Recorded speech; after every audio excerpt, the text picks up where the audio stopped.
everyone. Today is Thursday, March 12th, 2026.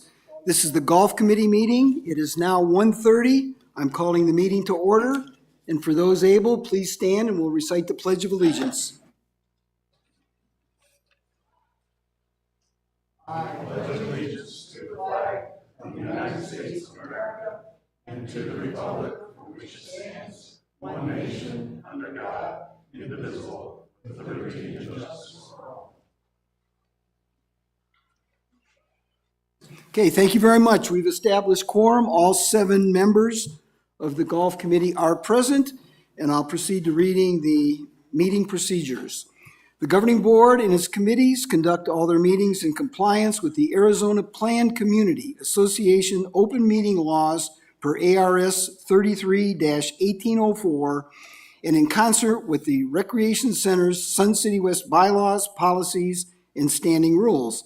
Parliamentary procedures as outlined in the most recent edition of Robert's Rules of Order will also be followed in all meetings as appropriate, consistent with Bylaw 3.07 and Standing Rules 2 and 3. This was adopted by the Governing Board on January 23rd, 2025. I would ask everyone to please silence your cell phones.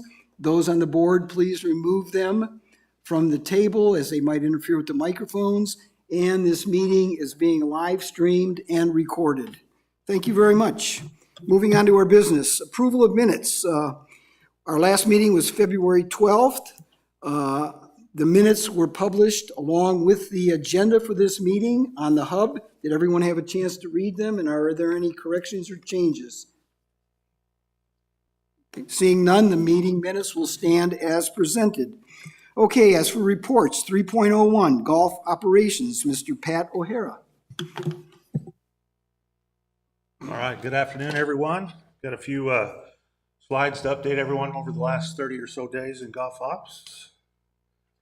Wanted to give you an update on where we are in our events. I can't believe we're talking about April events already. We just sent out our entry forms on Sunday for our Sun City West Classic. And as you can see, we have 120 players would make up a full field, and we've already got 96 signed up for the April 18th and 19th events. Final results of our men's round robin match play we had over at Deer Valley. 72 players played 27 holes on Saturday, 18 on Sunday. You can see the results here. 6 flights. Weather was a little brisk on Saturday, but they braved through it and looked like they had a good time. Here are all the flights winners. First 3 flights, and then the last 4th, 5th, and 6th. Nibby and his staff over at Deer Valley did a wonderful job hosting us. Call center, we try to keep everyone, including our staff, abreast of how we're doing in call center. You can see we had 4,700 plus calls. It's up 4% from prior year. For those of you that heard last month's report, we had roughly a 30% decrease in calls. So a lot of that was because we didn't have severe weather problems in February. That's when we get a lot of our calls. But we're encouraged with the uptick in calls for February. Also wanted to share this with you. You hear me talk a lot about Green Team, and the accounting staff and my staff have been putting together some data that kind of gives us a value for the Green Team. They play on Saturday. It's our developmental program. We currently have 316 people on our roster. These are beginner golfers. These are people learning to play the game of golf. We have 1 part-time employee who oversees this program.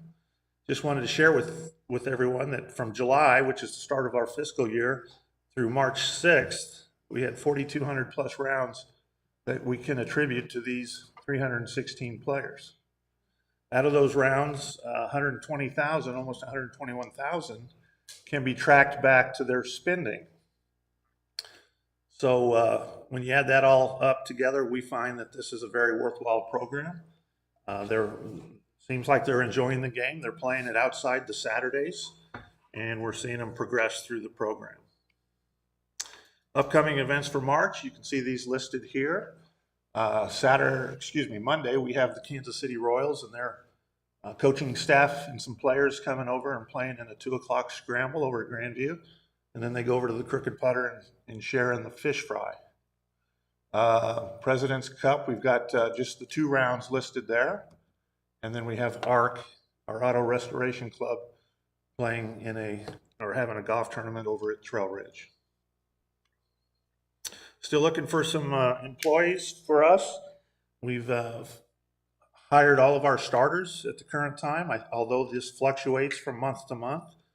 But we're looking for some ball pickers, custodians, and a fleet mechanic for all 7 golf courses. I wanted to share a couple slides here. I had an opportunity to go over to Talking Stick and watch this autonomous range picker in action. And I think this is something that down the road we might have some interest. It's a pretty neat little setup. You can see it's not really too big. It's probably 3 feet by 5 feet. We have a situation here where they have a way of dumping balls. So the lithium battery lasts 6 hours on a charge. This machine is able to pick up to 6,000 balls. And to put that in perspective, one of our range machines holds about 8,300 balls. So it can go without any supervision, pick up 6,000 balls, and then we transport those balls to our ball washer and then put them in the machine. There's other components to this that we're looking at as well, but we feel that this could save us quite a few man hours, return on investment somewhere between 3.5, 4 years. And it's just, I think, part of the solution for some of our labor challenges. I see this fitting in quite nicely over at Grandview. So keep you posted as we go forward. We don't have anything in the budget for this, but this is something down the road that we'll look at. That to the right is the charging station. So it's kind of cool because it knows when it's running out of power. It'll go drop its last load where it's located across the range, then come back here, plug itself in, and then it takes an hour and a half for it to charge up. So, kind of cool. So, last meeting we had a couple topics that were raised and wanted to add some discussion to. One of them was dynamic pricing for golf. And this is something that we've been trying to work our way towards.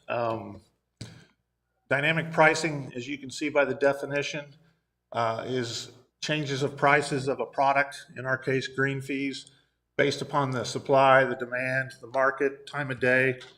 So in simple terms, the price changes depending on the situation. So we're interested to continue working down this path as we progress with our improvements in our point of sale and tee time reservation system. A couple examples of dynamic pricing. We all know about it in the airlines and the hotel industry. They've been doing it for quite a few years. Sports tickets, things of that nature. So it's not new, it's just somewhat new in the golf business. Why do we want to do it? Because we want to maximize revenue, match the supply with demand, stay competitive, and try to reduce unsold inventory. So we see this fitting very nicely in our twilight and super twilight times, especially off season. It could work on the shoulder seasons. Peak season, we don't see it unless we go the other way and start adding public play, increasing that price, maybe during waste management week, things of that nature. So we'll look at it. And again, this is something that for us, we're waiting on the technology so that we can make sure that we do it correctly and we can control it. And so with this slide, you see that we're not trying to go below the member rates. We'll protect those for sure. We just have that little area in between public and member rate that we think we can play with on a daily or weekly basis to maximize revenue. So the bottom line, dynamic pricing increases revenue potential. It improves our tee sheets because we're able to book rounds later in the day after 18 holes is no longer possible. They can get 12 holes in or 13 holes. Could be they get 6 holes in. And then we've got to just kind of make sure we do it correctly. The other comment or the other topic was twilight tee times. And I do agree with you. I think there's some opportunity here. Again, during our busy season, November through February, really, we're pretty good as far as the tee time structure when that starts. But we do have some opportunities to adjust it. So the philosophy behind twilight is, again, to kind of reduce empty tee sheets or at the end of the day. I can remember years ago, this time of year at 1:30, 2 o'clock, nobody teed off. It was really like strange. It was like, wow, everybody plays in the morning, and then after 2 o'clock, it becomes a ghost town. We've really been able to grow those afternoon rounds, and it's been good for us. A lot of benefits, as you can see, anywhere from ancillary revenue, provide affordable access to the golf course for those that live in the community and still work, things of that nature. So, things that we're going to look at real closely. And again, we don't think this is going to be like finding the golden goose on the ground or anything like that, but we think that there's some additional revenues that we can pick up. If we move March's twilight back to 2 and keep the super twilight at 3, and then April bump both of them back another half hour, we feel that we can sell some more full-time or full price rounds of golf. And we'll play with it a little bit, see how that goes, compare it to previous years as far as revenue, and see if there's additional opportunity down the road. Things that we've got to consider is we do have a annual twilight card for our residents, and we have 77 of those card holders. They paid $1,550 a year. Last year we had 92. So it's a popular deal, so that would affect their play. But you can see that 18,000 rounds in March and April for twilight and super twilight. The majority of that is our residents playing, but we do have some outside play, some public play that take advantage of that. So that's another opportunity we want to pursue. And that's what I have. Yes. Okay, thank you, Pat. Any questions? I do. I have maybe 3. On the autonomous range picker, did you list how much approximately that was? Did I miss it? No, I didn't list it. I'm hoping as it goes through the years, it starts decreasing in price, but what you saw there was $65,000. Okay. Okay. Dynamic pricing. Mm-hmm. Dollars equal demand. Is that for outside play, or are you recommending that for residents as well? No, I see it more for the public player. Okay, you see it more for it, but not really Xing out residents? No, it would be set up so that the residents still have the ability to book the tee times ahead of time. Okay, So All we've right. got a 7-day, 4-day structure right Okay. now. so outside. We would play. just play with it inside that 4 or 3-day window. Okay. And my own personal question. After there was, an event last Saturday or Sunday at Deer Valley? There was. Okay. Any thought given to, I don't know if it works, the afternoon, say the 12:30 or 1 or something like that, I think they were in by then, having them go off the front and the back, tee times off the front and the back, and then so you have a continual rotation? You're talking after the tournament? Yep. Yeah, absolutely. Because I noticed nobody on 13 probably until about 4 o'clock. 4 o'clock. 5. Yeah. So I was just thinking about that might be a revenue Sure. for any of them, but I just noticed it for last Yeah, weekend. there's an opportunity there Okay. as well. And sure. there's the possibility of being able to do that online, or would they have to call the golf course to do that? No, we can set it up as a double tee off of 1 and 10. Okay, Yeah. all right, Yeah, we do it on Saturdays at Stardust for Green Team. So okay, thanks. might even be a shotgun if we have enough daylight. Okay, if nothing else from the committee, anyone in the audience, questions, comments? We have nothing online? Okay, thank you, Pat. Moving to 3.02, Environmental Services Manager, Todd Patty. Todd does not have a presentation, but he'll talk to a number of changes. I do have, that, we can see coming up. yeah, I do have a couple of updates today. You've probably noticed that we've already lowered the height of the overseeded areas. That's in preparation for transition, which is going to come up here pretty soon, especially with it getting 106 next week. So we'll just have to wait and see. With that, I think the high temperatures of over 100, I think you're going to start to see some areas out on the golf course, especially the ryegrass areas, that are going to start to stress out a little bit. You might see some burned out areas, but we're going to try and water as much as we can. So that might create some wet spots out there a little bit, but we do want to hold on to our ryegrass right now. We really don't want to let it go. Fish stocking is scheduled for, this is our annual fish stocking, is scheduled for the second week of April. We'll be putting in grass carp for algae control, mosquito fish, and a red ear sunfish for the control of clams out there. We are no longer putting seed in the divot mix. It should be just straight sand right now. And then we've set a tour date for Echo Mesa, Friday the 24th at 9 o'clock. And we'd meet at the Pro Shop. And that was really the only date we could get because I've invited Brian Whitlark from the USGA to come out. And that was the only day that he was available. So on that day, we can take a look at aerification, fairway aerification, transition. We can talk about a little bit and spend some time on number 9 fairway over at Echo Mesa.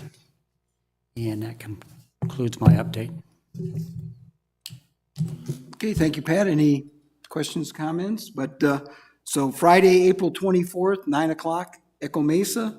We'll take a look at what's involved in aerification, look at the 9th fairway. Everyone's invited, and see you there. Thank you. Any comments? 8 o'clock? 8 o'clock or 9 o'clock? 9 o'clock. Okay. From the audience, anyone? Nothing online? April 24th, Friday. We will put that in the e-news perhaps. We can invite everyone to see what's involved with the aerification process and then take a good look at the 9th fairway. Okay, thank you, Todd. 3.03, our financial review. Mr. Cliff Swan.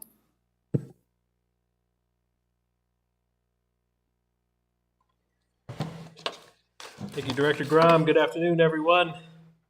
We got a stacked meeting, so I'm gonna go through this quickly and just talk about January year to date, and then we'll talk about some budget after this. So for the month of January year to date, we are right on budget, which is great because we were behind budget through December. So we made up some ground in January. February was about even with budget. Just looking at the numbers now, we're just closing February, or just about closed with it. So looking pretty good there. Overall, showing rounds at 2,550 above budget. Total operating revenue compared to prior year, we're 216,000 favorable to prior year, and we're about 2,500 rounds above prior year as well. Taking a look at the card revenue, we're pretty much right on budget. I mean, 22,000 ahead of budget, 2% overall. Looking at the greens fee revenue, about 160,000 ahead of prior year, 4% increase. A large percentage of that is from the non-member greens fee, which we had a $6 increase last year in that during peak season for our non-members. But trending right on with budget and prior year in terms of the golf fees, and of course the golf rounds are tracking in that same trend. Switching over to the expense side, still holding out on some chemicals and fertilizers. The bad part about this scenario right now is with what's going on in Iran. and the Strait of Hormuz. We were informed that most of the materials used in making those flow through there, and that combined with gas prices, we're going to see an increase when we go to buy those chemicals and fertilizers more than we had budgeted. So fortunately, we've had some savings in that area at the beginning part of the year, so we're hopefully those will all even out, but we'll definitely be eating into that positive variance, no doubt. In fact, with the positive variance in seed that we've had, we'll probably eat into some of that to help pay for it. But overall, we'll still finish at least at budget. Compared to prior year, we're tracking about 337 favorable to prior year. Again, that's just timing on purchases for chemicals and fertilizers. Trending right with last year in terms of wages and benefits. And then looking at the all other expenses, trends look the same overall. So overall, we're operating at about a $1.5 million deficit right now through January. You'll see what we've projected for the year for golf, which looks very good. But overall, we're tracking $744,000 ahead of budget at a $1.5 million subsidy or deficit, cash outflow. Compared to prior year, we're $500,000 ahead of prior year, which is good. And that concludes the financial presentation for January. Okay, thank you, Cliff. Any questions from anyone? Where we stand financially? Anyone in the audience? Okay. Thank you very much. Okay, moving on to our new business, 4.01. We will take a look at those items that are on the capital budget for 26-27, which begins on the 1st of July. And so I'll look to Pat and Todd of this list of, roughly 15 items. Is there anything that's of special or anything that's changed? Let's put it that way. Todd, you've got a couple items you'd like to address? A few changes on the Stardust project. We finally got our sealed bids in, so they came in. Our low bid was Heritage Links, which we've never used before. The other one was Wadsworth and Landscapes Unlimited. And so they came in about $370,000 under our projected budget, so that's good. The other change that we made to that project, we added bunker sand replacement to that project. We'll do that during that time, but we removed the TIF-Tough resurfacing over there, and we're going to move that to a year that we have our closure, our summer closure, and do that. And the reason that we did that, we just felt that it was so much work in such a short period of time to do that, because you can't regrass until they put the irrigation in. So in the beginning, when they were doing the bidding, they went over there and potholed certain areas on the golf course, and we found that we had really rocky soil. So that means that it's probably going to take a lot longer to pull lines than it did at Grandview and Echo Mesa. So I think we'd really risk the chance of not finishing, or we'd get the sprigs on the ground, but they wouldn't be completely filled in. And so come September, your growing season is pretty much over. And so you risk the chance of having maybe 5-6 holes that aren't filled in. And of course, you're not overseeding at that time. So instead of risking that, taking that risk, we're going to move it out to another year and do that. And then we'll do that same process when we do other irrigation projects. We'll do a bunker project with it, the replacement of the sand, and then move out the TIF-Tough. And I was on that fairway this morning. I've been out of the office for a couple of days, but I was out there this morning, and I think it's really starting to come around. And I think when we get that 100-degree plus temperatures out there next week, and we're watering, we're fertilizing, and we've sprayed some of the ryegrass, it's starting to die off. I noticed that first thing this morning. So I think it's just going to get better every day. So I really, I think that's going to be the turf for us down the road. But we are going to delay that, and we're not going to add that to the project at Stardust. So really, that's the only change that we had. Okay, thank you. Nothing from you, Pat? Everything as is? Okay. So then moving on to 4.02, looking at this list, is there, as a committee, is there anything that we would recommend to have the board look at to further consider before putting it in the budget, any of these items? Yes, sir. I'll be the one. Sorry. I think we need to take off the relocation of the range ball dispensers. I think where we have the range balls at the driving range is wonderful. But the reason for moving them is a lot of noise. Well, the last couple of times I've been sitting on the patio and after playing, and I'm sitting there and I'm thinking, you know, those range balls, they come out for 5 seconds, make noise. And when they announce the next people for the tee box, well, they're on there for 15, 20 seconds, making a lot of noise. It just seems like it's not that big a deal, and I think we can find better places for that 100,000, just my opinion. Anyone else? Yes, sir. So does that 100, does that include covering the ones we already have? What's It the does. status? It Okay. includes the covering of Pebblebrook and Grandview, as well as the moving of the 3 courses. And just a reminder that, this, strategic plan or the master plan that we're going through and trying to look at all of our facilities. I think, from my perspective, it would be a shame to move these and then a year later find out that we could have done something a little different at these 3 golf courses. So I think that tying it in with that and the re-imaging or the reimagination of the patios, I think it would be a good way to tie it into those when we do those. And Echo Mesas we're looking at here in the near future would be one of the ones that we could do. But I'd like to, and I know all of you would too, is to, let's do it right, do it one time and then move on to the next one. Hate to move it twice.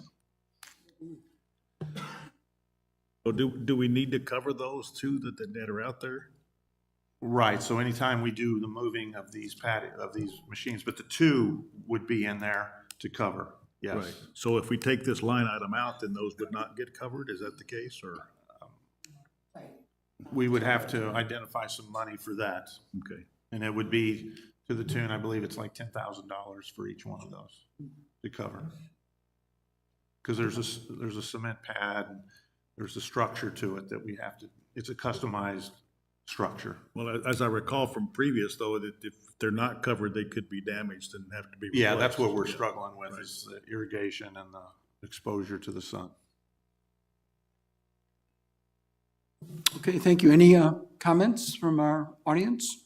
Nothing online. So we've got one item recommended for the board to reconsider. We will revisit this entire list next month so that everybody's got a little homework to think about these. And if there's anything you want to change, we will then formulate our final recommendation at next month's meeting to go forward for the budget in 26-27. So, thank you very much. Moving on to 4.03, here's the fun part of this. Cliff, we're going to take a look at next year's budget. Okay, thank you, Director Grom. And just to kind of reiterate the capital improvement budget. So next golf committee meeting, what will happen is if it stayed the same and there were no other recommendations, there would basically be 2 recommendations from this committee. If the committee wanted the board to further consider any items. The first recommendation would be, in gross, we approve all of these items. The next recommendation would be, we think that these items should be considered for further discussion by the board. So that's kind of what it would be. Okay, just want to drive that completely home. All right, so let's get into the fun part, like you said, the operating budget. So this has been me and Terry's life for the last probably 4 months, 3 or 4 months. So we're happy to present this. So here we go. Budget goals. Golf is especially in tune with this because we're constantly improving with irrigation projects and pump stations and lake shores and all the things that we do at golf.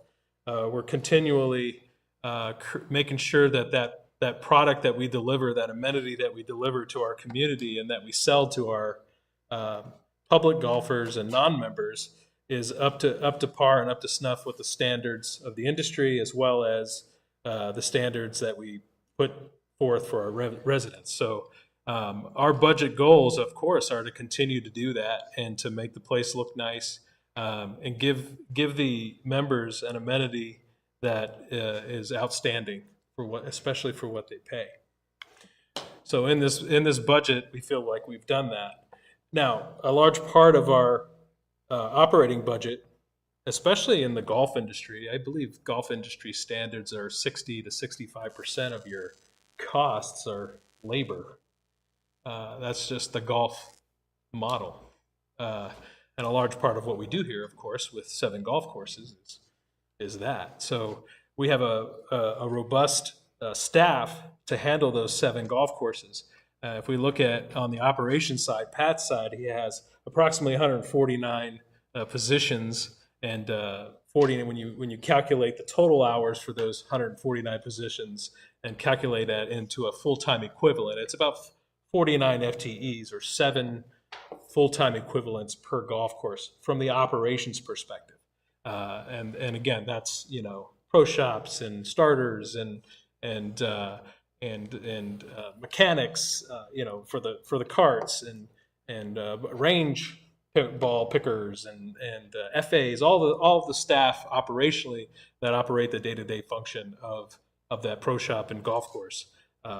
That's what we have in golf operations. On the maintenance side, on Todd's side, we have 86 positions. And if you remember last year, we presented the USGA and what was the other, I forget the other name of the, yes, Arizona Golf Association, thank you, standards for maintenance staff per golf course. And, it's anywhere from, goes anywhere from 12 to 25, really, just kind of depending on what type of golf course you are. People per golf course on the maintenance side. Now we have 86 positions, 87 FTEs, so we're right at the bottom end of that. In fact, even under standard. But we also make advancements and improvements. If you look at our capital improvement budget, for example, the golf equipment that we have is state of the art, and we stay up on that, as well as the irrigation systems that we're putting in help us keep that labor down. But 86 positions in Todd's world on the maintenance side. So when we look at that payroll, it's a significant chunk. It's $8.467 million in this year's budget, anticipated $8.273 million for projected this year, at a 2% increase in the budget. So if we take the payroll and distribute it to each one of those subdivisions within golf division, we look at operations and maintenance. Golf ops makes up about 27% of that, and golf maintenance makes up about 73% of that expense. Looking at this budget with that 2% increase, or $194,000, that increase is going year over year in the budgets is, first of all, we automatically have an increase due to the fact that we're on a fiscal year. So the increase that we put in last year is going to impact the first 6 months of the next year, no matter what, without even putting an increase in, because it's a half a year worth of payroll. So you have that increase already, and then you've got the merit increase. This year we put a 3% increase in overall payroll to cover merit increase, as well as pay adjustments and all the things that we have to do. 50 cent per hour anticipated increase from the state of Arizona, and both of those will go into effect January 1 of 2027. So both of those increases would take effect in that timeframe. And then a workers' comp insurance increase, that's automatically going to go up just because the payroll goes up. So we put in a 7% increase. However, our EMOD, or experience modification on the workers' comp side, is trending down. In fact, we had a savings in our EMOD this year. And if we continue to track the way we're tracking right now, next year we could have a significant reduction in our workers' comp insurance EMOD rate. All right, switching to the other operating expenses. Before I do that, are there any questions? I saw some people on the trigger a little bit. Yeah, sure. Could you go back to slide, I think, 5? And go back one more. Okay, now go forward one. So my question is this, it would be the golf maintenance side. At this point, we still, for the last 3 years I've been on this committee, we've had 7, 8, 9 positions open. I'm going to say that generally, okay? Now, this year, I think we've done a better job filling those positions, would be my guess, at least from the information we've been getting. How many positions do we have open now in that area that we still struggle to fill? Yeah, as of this morning, we have 7 open positions. And that's pretty much trended every year, hasn't it? yeah, Okay, so my question is this. Why would you build a budget on a wage base that you haven't filled? And why wouldn't you keep that wage line the same as the previous year? Because you're not filling that pot anyway. And it makes better budgeting and keeps your budget down. And also then it impacts all your other, your 3% merit, all that in your budget. Why do you keep increasing the wages when you're, for the last 3 years, probably, I'm going to say 5 years because I was on budget as well, those positions haven't been filled? Because if you get to the point where you don't have the funding and voila, you're able to fill 7 people, you have the option to go back to the board. So it's a philosophy question for sure. Yeah. For So sure. But coming from my background, we would hold that wage line flat Sure. from the previous year. Yeah, so there are services that we pay for and we subcontract out, which create an overage in those areas. In the repairs and maintenance area, for example, for golf, we have approximately 50,000 in services that we will subcontract out, things that need to get done, that the staff that we budgeted to have done aren't available to do. So there's that component. So you take it out of wages and not out of repair and maintenance. It comes out of repair and maintenance, but it's offset by the savings in wages. So then that's not a good way.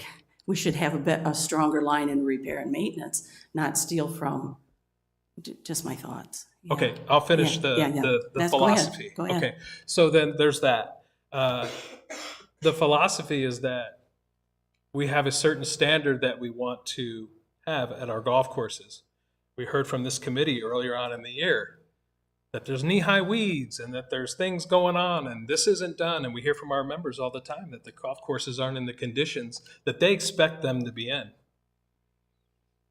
We hear from the USGA. We heard from our USGA representative that said the expectations that we set with the staff that we have far exceed the actual staff that we hire, and that we are understaffed for what we have.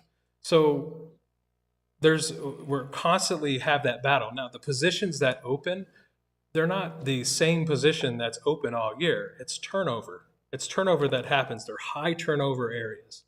Every golf course has it. And we could have 10 more people hired if we had 20 more positions that we budgeted. Because you go out and hire all those people and then you have the turnover in those positions.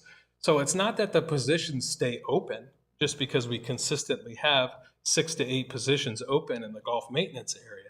It's just that it's a very high turnover position and it's hard to keep people in those positions. So the idea is that you put the budget together for the standards that you want. Some would argue that we don't have enough FTEs in the budget. I would tend to agree with that, and Okay. this whole committee has talked about that. Right. But you're not getting there. So But- why would you budget for Fairyland when you haven't reached it yet? Okay, it's not fairyland. Okay, those positions do get filled and they turn over. That's what I'm telling you. The positions get filled and they turn over. It's not fairyland. All right. The other point is that we want to budget for what we think we need to do the courses and to have them in the conditions that they need to be in. So that's what we're going to budget for. That's the philosophy. And we're going to have turnover in those areas. And again, if we had 10 more people in the budget, we'd still have additional turnover. We'd have additional people, but we'd still have additional turnover. And it's a very high turnover area. And that's why we put those, we continue to budget for those, because if they all showed up tomorrow, we'd hire them. And this idea that we could go to the board and ask them for funds in the operating budget, no, we can't. We can't do that.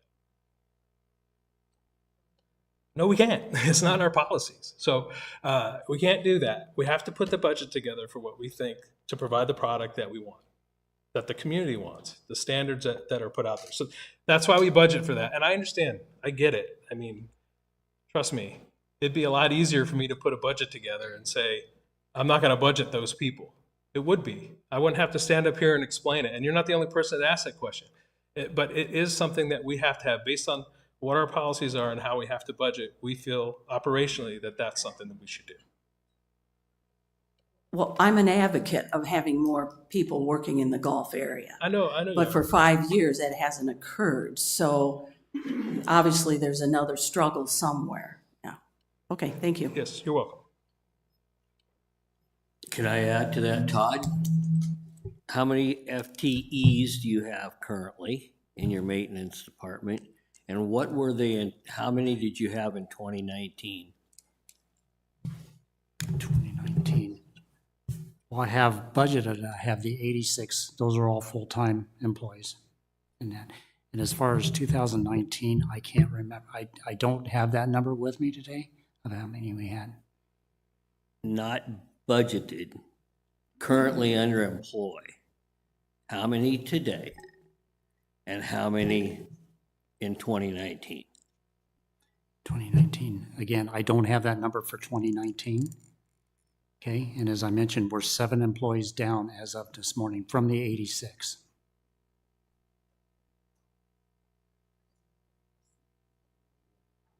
Can you get that number by April?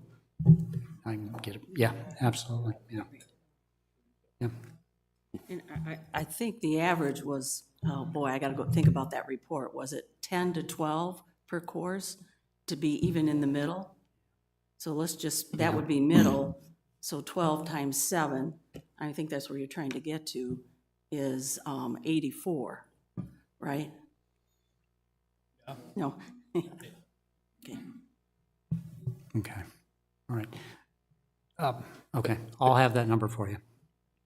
If I may, I just wanted to add a little more. So, you know, I just want to clarify, and we've talked a lot about this with our HR in GM Ops and such, but when it comes to hiring these positions, you know, we talk about all the time, the struggle is very real. The reality is the miss is not on our part. The miss is, unfortunately, just the struggle of trying to get folks to do these types of jobs, this type of labor is very, very challenging. HR has done a phenomenal job of doing out-of-the-box thinking and creative ways to try to entice folks in. We now offer a hiring bonus. We have a referral bonus. To Todd's point, and I think Cliff's point even, is the position opening you see today is not the same seat that was opened yesterday necessarily. It is this revolving door. People in these positions, they will jump ship for 50 cents more an hour and go to another golf course because they know they can. And we continue to have the struggle, and we continue to look at ways to entice folks to come in here. The reality is, every organization, I don't care if it's golf or anything, has turnover, and will have turnover, and will have vacancies. So we do everything we can, and I think staff does an amazing job. Todd does a great job trying to get folks to come in. I know his team tries to get folks that they know to come in. To Cliff's point, we would love to stand here and say we're 100% staffed. That doesn't happen and it never will happen. And anybody that expects that we should be 100% staffed, I'm sorry, that's never going to happen, whether it's golf or anywhere else. I've worked my entire career and have had staffing challenges, particularly in these types of roles. It's just not going to happen. So I just want to make it very clear that, and not just for the folks here, but just for the audience as well, that this is a top of mind for us at all times. How do we fill these positions? But there will always be vacancies, and we're absolutely doing everything we can to fill these roles. So I do have a question, and it might be for you too, Stephen. Sure. And I don't know what the hourly rate is. I assume it's 20-something in the, but if we're having trouble keeping grounds maintenance folks because of the heat, the weather, the 50 cents more, they're jumping. I hear that, I get that. Why don't we boost ourselves so we're top in the area? We are. What- We already have. We did a compensation study, and these positions are right on par with market. No, but are they top in the area? They are what, 98%, I think was the number, if I remember correctly. We were top of market. So what that means is, when we did our compensation study, our goal was to be, for the organization, was to be at the 50th percentile. In other words, 50% of people make more in these roles, 50% make less. But not for every position. These positions, correct me if I'm wrong, aren't we at 90 some odd percent? Yeah. So, which means we are at the matter above market. Now, the reality is, you're not going to pay these roles $50 an hour. It's just not going to work that way. Yeah, and frankly, even if you did, you still wouldn't get them in here. I'm sorry, they just wouldn't. It's not about the wage. It's about the job. It's about the current, I don't know what it is. I mean, as far as mindset, perhaps the generation, they just don't want, they want to, start at the top and work their way up. They don't want to work in these types of positions. It is hard work. But it's not a wage issue. That was one of the things when we did our compensation study. We made sure that these were being addressed appropriately. And frankly, we were already, I don't think we even had to make an adjustment on these, if I'm correct. I could be wrong on that, but. Adjustment in the job grade. Did we? Okay. Yes. Yeah. But so we weren't, I don't think we were that far off, I guess is my point. I think we were still in a pretty good place, but we made an adjustment then. But the point is, we're paying what we should be paying. It's an appropriate wage we're paying. Now, that doesn't mean that there's still going to be somebody else out there. That's why I would say they'll chase the 50 cents an hour. But that's what they do. And this is true of, I think, about in other places I've been. Any types of facility maintenance folks, the parks maintenance people that have to be out in the heat doing the hard work, they will jump ship. And they might even come back to you because they found the grass isn't always greener. They'll jump ship and then they'll go over there and then they come back because now, we've adjusted our wage or they just realized it wasn't great over there. There's not, first of all, just in general, there's not the loyalty to a company that used to exist years ago. But particularly in these positions, there's generally not a lot of loyalty that exists. But again, I just want to put it out there to make sure everyone is aware that we don't sit back and just say, well, we can't fill these, we just keep doing what we're doing. No, we are constantly looking at ways. We go to job fairs, we have the signing bonuses, referral bonuses. We are constantly figuring out ways that we can try to get folks in here, but the reality is there will always be that turnover. And to Cliff's point, we have to budget this way, and we will continue to budget this way. That has to be done this way. We can't, it would be highly inefficient, even if we were to somehow change the policy, for us to get to a point to say, okay, I want to hire this person, but I go back to the board now to get approval to hire a person. That would be highly inefficient. Any additional questions? Have someone come into the microphone? Thank you. Someone you don't know. So Christine Novello, fellow director and president of the governing board.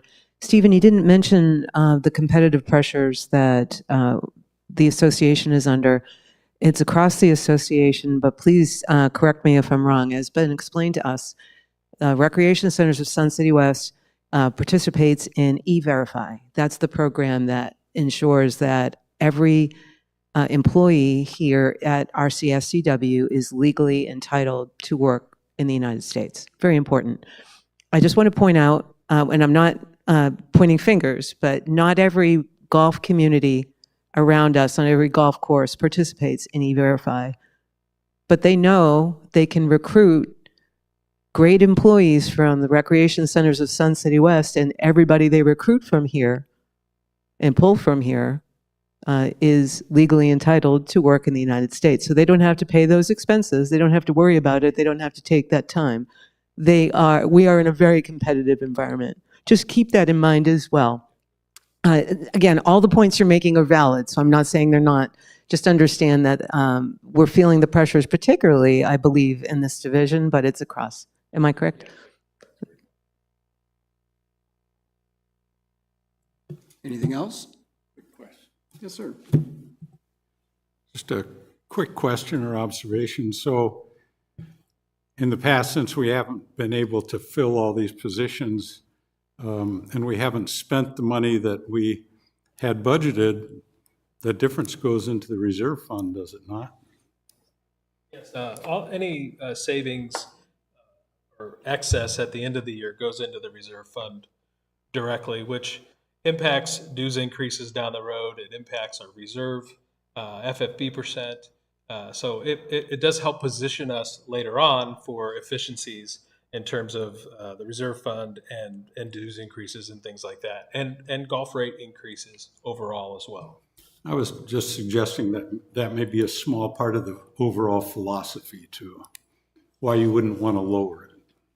Well, yeah, I mean, yes, I mean, it's a double-edged sword, because then you have people, maybe you have people in the community, I think we don't need those people, or why are we budgeting for those people? Or you have people that agree that we need them, but why are we budgeting for them? Those types of things. So, but yeah, it definitely, it does create an excess. That overage now is applied to subcontract services a lot of times, so it's not quite the excess that you think it is, because it's favorable in one line item, unfavorable in another. But it does create a favorable variance, which ultimately will go into the reserve. I don't want to make it technical, but I didn't think you pulled from the reserve except as you need it. Is that correct? So you don't pull out your 20s, whatever the budget is, and set it aside in a different place. Don't you just pull from the reserve as you need it? No, we actually pull from the reserve once a year. Oh, And you do? sometimes Okay. half the time we add to the reserve. So, but yeah, the reserve fund, though, it pays for capital improvements. It doesn't fund operating expense, but we do fund our reserve fund with member dues. Okay, Yeah. which ultimately Okay, really. I'm good, thank you. Okay. Okay. Todd, you still get outside contract? Yes. Is that yeah, right? Yeah, we have a Employees? Okay. 4-man crew right now. And in the budget, we're going to add 2 to that crew. Okay. And so that certainly helps. If I could, to answer your question, Mr. Decker, back in 2019, we had 101 employees. And if you want to go back to 1996, I had 134.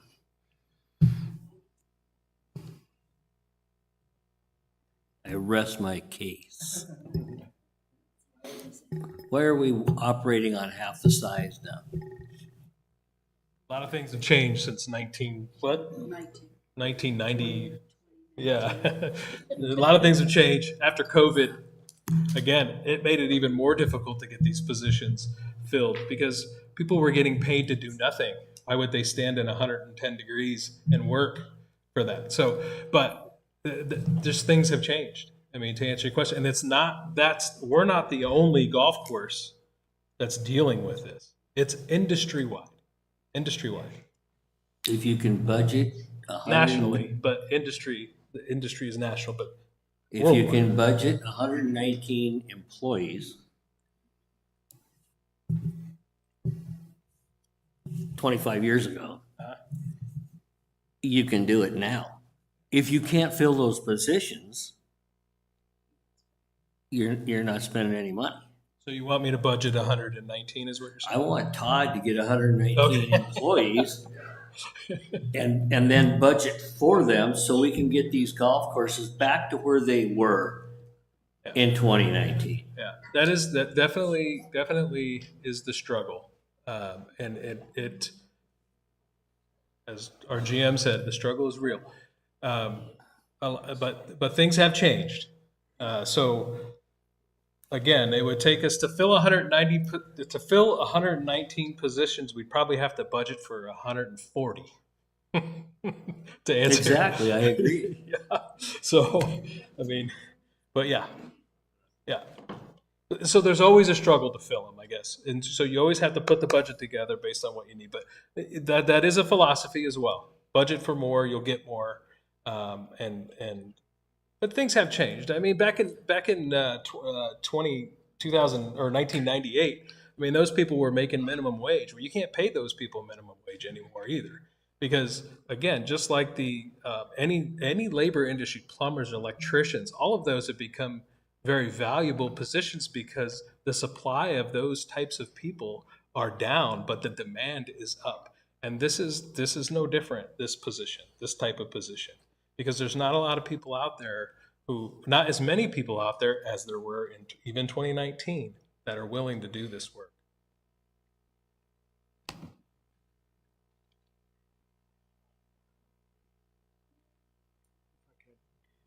You know, we mentioned the number that we have right now. We have 79 employees on the ground.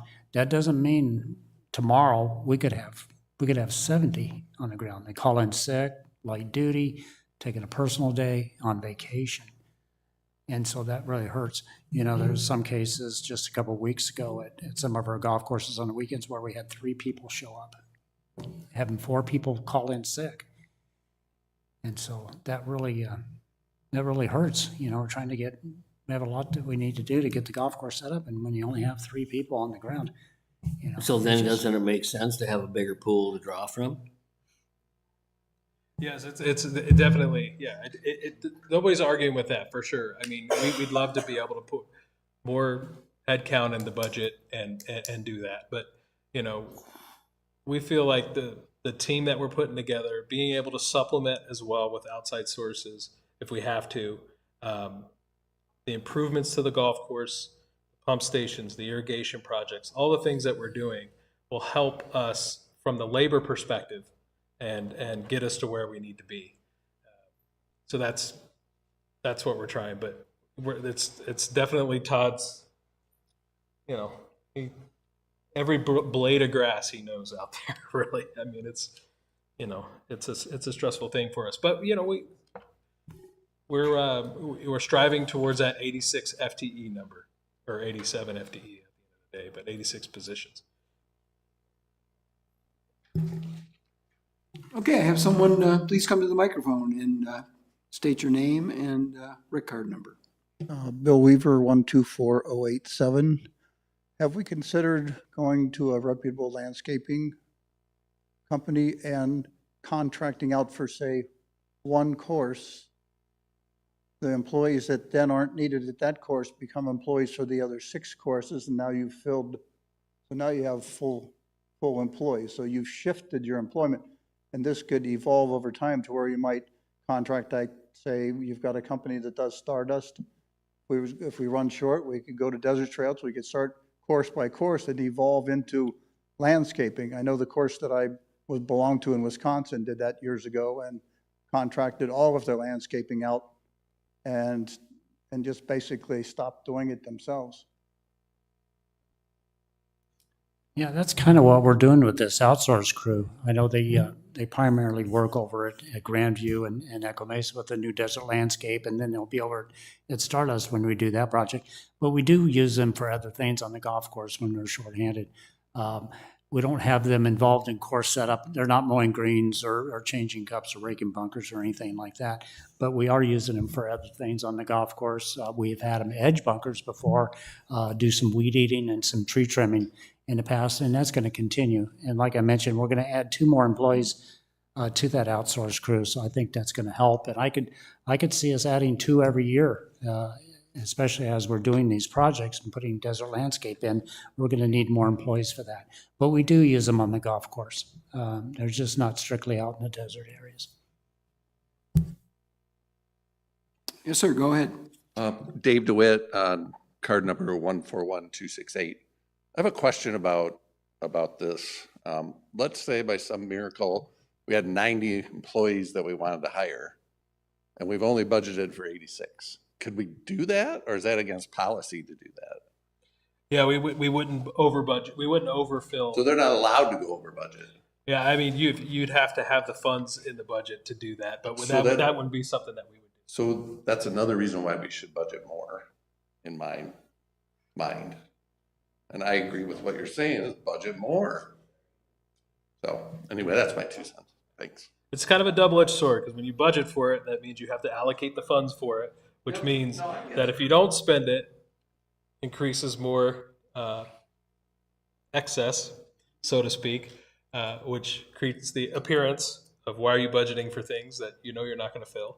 And so there you have it. So there is a balance. There is a balance there for sure. And as far as the extra staff, the extra staff is that we're employing from a subcontract level is because of the extra work for the desert landscaping. And I don't know that we could go fully outsourced, but I know that the Grand, for example, they outsource all of their desert landscaping, everything except for their mowing, I believe. Yeah. Yeah, they have a company that takes care of all the entryways, all the desert landscape. They don't, so the golf course crew over there, they concentrate on just the turf areas. That's all they do. They don't set foot in the desert areas. And so, like what we have over at Deer Valley and Desert Trails and Trail Ridge and Grandview and Echo Mesa with the new desert areas, our guys have to take care of the grass and the desert areas too. But we have that outsourced crew that does help. So it could be, we supplement now, but it could be a philosophy down the road and we're actually working towards that, where that part of the golf maintenance is handled from a subcontract perspective. But those are the people that we're vying for employees with. We're in the market for the same employee, and it doesn't become our problem. It becomes their problem with filling those positions for them. But yeah, no, we're looking at all of that. We do feel like the positions we have in the budget, if we could fill those, consistently fill them, not just fill one and then one leaves or one retires and fill one and then but yeah, we feel like this budget, if we could fill those positions in the way that we want to, this budget will get the conditions that we need to get at our courses for the standards that we feel our members want for the rates that they pay. Okay, we're going to continue on the budget track here. So we've got, in this operating budget, we've got other non-payroll, non-employee related expenses. There are other operating expenses, and these are all the categories. And we're going to talk about some of the changes in these areas coming up. But before we do that, Todd put this slide together. I'm going to have him speak to it. And just to show what an irrigation project based on comparing 2 years for the Grandview golf course. Okay, thanks, Cliff. Yeah, we ran the numbers on Grandview with the new irrigation system, the new pump station and all that, the reduced turf and everything. You can see on the kilowatt usage, we had a 38.81% decrease from 2022 to 2025. And then as that translates to cost, 20% decrease, about just a little over $10,000 savings. And then over there on the right, other savings in operating budget, $16,000 or 38% decrease. And that's in the line item, the irrigation repair. Of course, annual water savings average about 43 acre feet. That's about 14 million gallons a year that we're saving. So, and that changes from year to year just because of the weather. You have a hot year with very little rainfall, your water usage is going to go up, or if you have a good monsoon season, that's going to go down. So these are going to move around a little bit. And then I'm working on getting some numbers for Echo Mesa to see, but I would expect to see about the same savings over there at Echo Mesa as what we've had at Grandview. Okay, yeah, so we just wanted to share some of this data, and that's in the face of, those dollars are in the face of probably a 15 to 20% kilowatt per hour increase over the last 3 years. Yeah, I think there was like a 19% increase from APS during that time period. Yeah. So it is dependent on rainfall and temperatures, so there is some variability in there, but the potential for these irrigation projects is very big for us operationally. Cliff? Yes, sir. So then I'm just going to assume all this nice money that we're saving here next year we can cut the budget. So Sure. it seems like we're in a downhill spiral and heading right in the direction where Mr. Erno wants to go. We cut.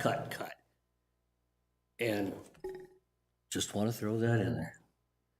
Okay, so we've got, in all the other operating expenses that are non-payroll related, we have a 3% increase in this budget. So looking at utilities, we anticipate a 2% increase there. Just want to hedge a little bit. We don't feel like we're going to have the year that we had this year in utilities.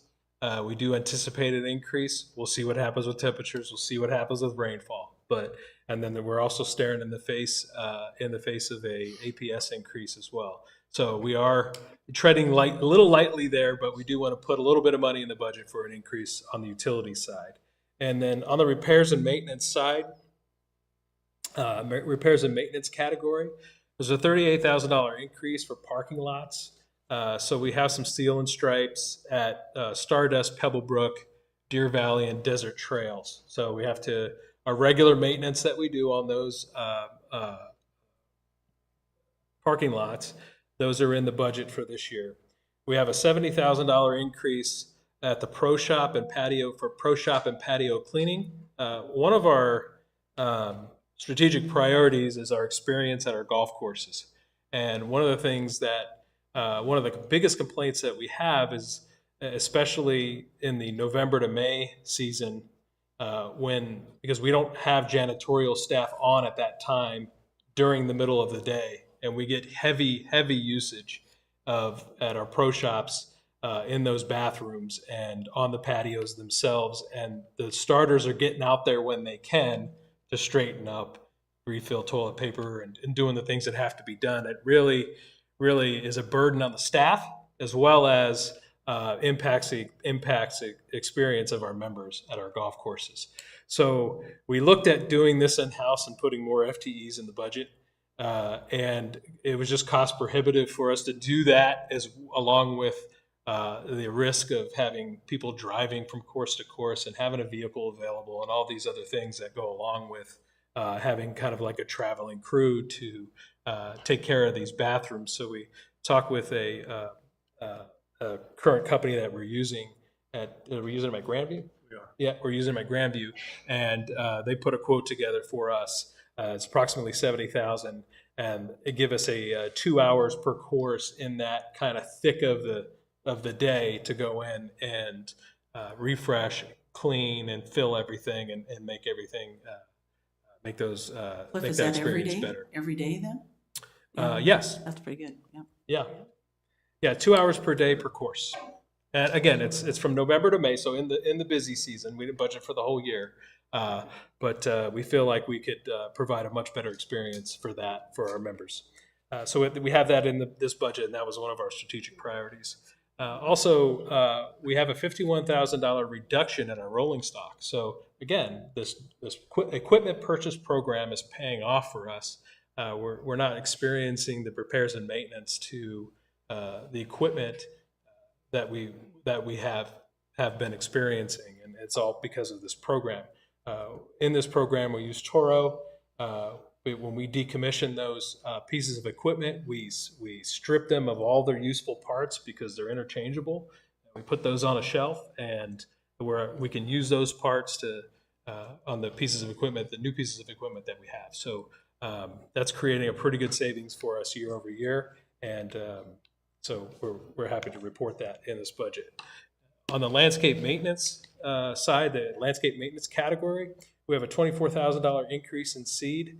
This year we saved to budget, we saved approximately $80,000 in seed. We were able to purchase it at the right time, and the rates that we were given last March did not happen. They came in under when we put the budget. So we have a $80,000 savings this year. We put that in the projected total. So we projected that savings, and then we're going to add a 5% increase. We're being told right now it's 10 to 12 cents per pound on that grass seed, I believe, increase for next year. So we're going to budget that. So that's creating an increase on the seed side. We're holding all the other landscape maintenance categories flat. On the supplies and services side, we're We're going to put in a fuel increase. Hopefully, the war in Iran will not be still going on here, but we never know. If that were the case, I'd probably put that as a 10% increase. But we're going to budget a 2% increase there to make sure we have some extra funds in case gas prices go up. We're going to keep all the other supplies and services flat in that area. And then on the equipment side, Pat's the winner of the day on that. He's got, when are your rental clubs, how old are those?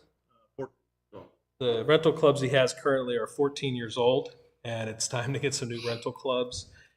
We don't have giant pro shops at each course that we can just take clubs off the shelf and put. We don't have that. We don't run that type of golf course here. So we purchase our club. Our demos are actually demos that we purchase to rent. So that's going to be 49 sets of golf clubs. It's going to be approximately $33,000 to replace those.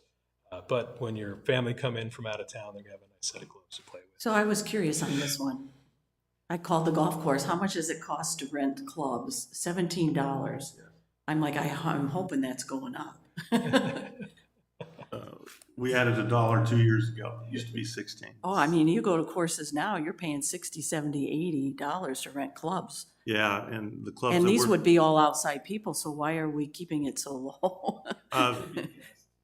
Yeah, so actually the $17 that we're getting for our rental clubs now, it's not a very good deal. But down the road, yes, we can start increasing that if we need to. Yeah, off the top of my head, we rent more at the executives than we do our regulation courses, believe it or not. I want to say We'll have some Five- dollars for you. I got that ancillary broken out. Yeah. In the presentation. it's a guess. Yeah, 400 or 500 sets. Okay, on the interest and financial expense, we anticipate increased revenue, so we're going to have increased processing fees. The bulk of our golfers pay via credit card, so we know that those fees will go up. So we put an increase in there for that increased revenue. And then on the operating expense category, we have $10,000 advertising and promotion for golf and community marketing. So this is another one of our strategic priorities. And this is in addition to the overall advertising strategic priority, but this is specific to golf. And we're doing things like we just did a promotion this year, for example, at spring training to entice people from at Peoria Sports Complex. We've got it currently running where to entice people to come here and check out the community and golf, and they can get a good discounted rate to play golf. So that's one of the things that this budget would cover. So we're just trying to promote not only outside the community, but really the objective is to promote people to come live here to golf, to promote people that live here that don't golf to golf. That's what this budget is for. It's not to go out and promote people and surprise to come here and golf.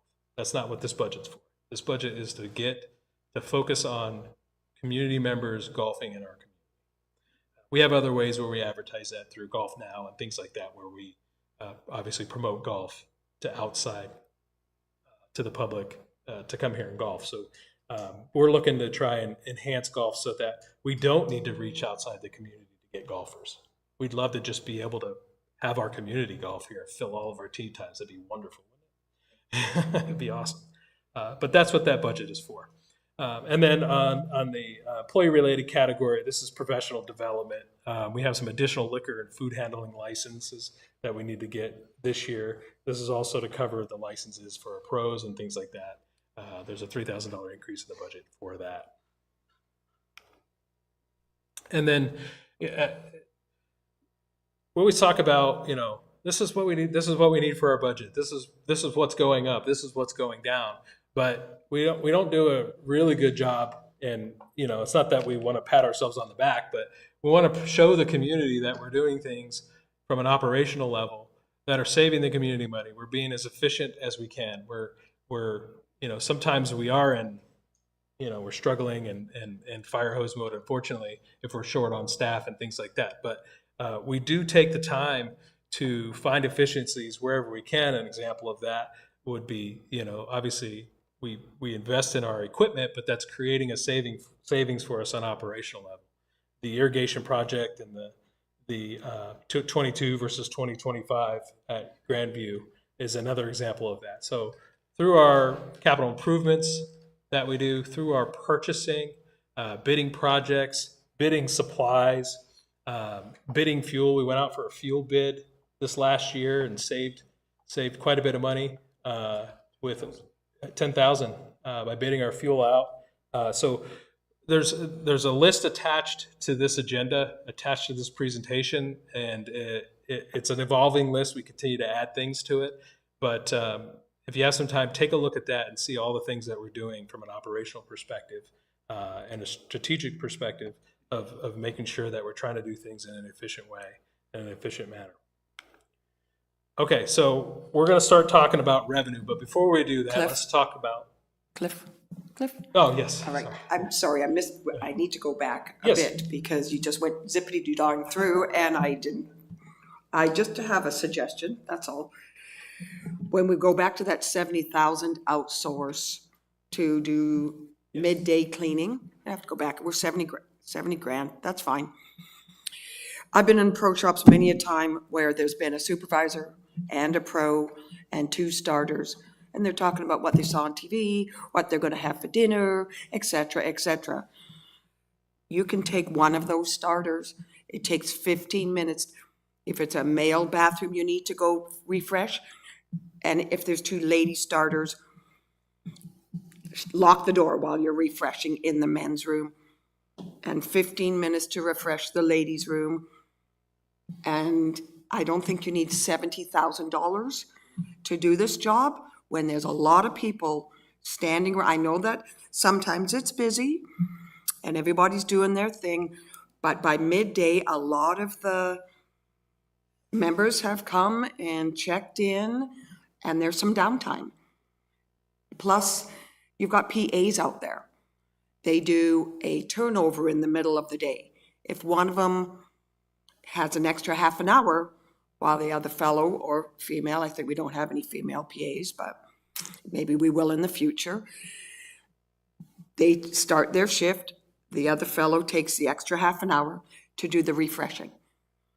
When you're on the satellites, it would be really nice if those PAs took a spray bottle, maybe a little dustpan, open the door on both those satellites, again, 5 minutes out of their time, instead of sitting behind the greens, waiting for you to finish.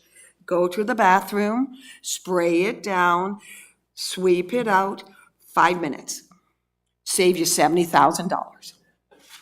So they do that, and they will continue to have to do that. So we're just, yes. So, okay. So they're still, the expectation is that they're still going to do that because it's those bathrooms don't just get dirty between that 10 a.m. to 1 p.m. time period. They get dirty. So they're still going to have to do that. We're just trying to ease just because that window of time is really tough to get that done with that staff. And I believe the PAs do refresh the bathrooms out on the course. Right, and the starters, you're exactly right. There are times of the day where something like that can happen. But we're looking at it from a standpoint of those bathrooms go offline. The toilet gets plugged up. We've got to put an out of order sign. We've got to call the facilities maintenance. Those are the things that we're trying to protect in the outside satellite bathrooms, or even at Grandview. And Grandview is the great test because we have 225 golfers. You've got another 250 people going and using the restaurant. So when you have 600 people going through a bathroom, it's not a pretty sight by 11 o'clock in the morning. And it takes more than 15 minutes to do that. So we're talking about emptying the trash, restocking the toilet paper, the paper towels, the soap dispensers, sweeping if we have to, and organizing the patio. We can't commit a starter to do that on a daily basis at the same time every day, just because of the amount of traffic that they deal with. 3 o'clock in the afternoon, it's a lot easier. 9 o'clock in the morning, it's almost impossible to do. So that's what we're trying to do, is put it in that 10 o'clock to 12 o'clock period where by the time that bathroom starts degrading a little bit, we've got somebody in there that's designated to do that. And then once they do that, they go to another golf course and do it. So it's not like 7 crews are coming out here doing one at each golf course. There'll be 2 or 3 crews that hit 2 or 3 golf courses, and then they're done. So it's just our expectations, your expectations are up here, and that's where we're trying to get it.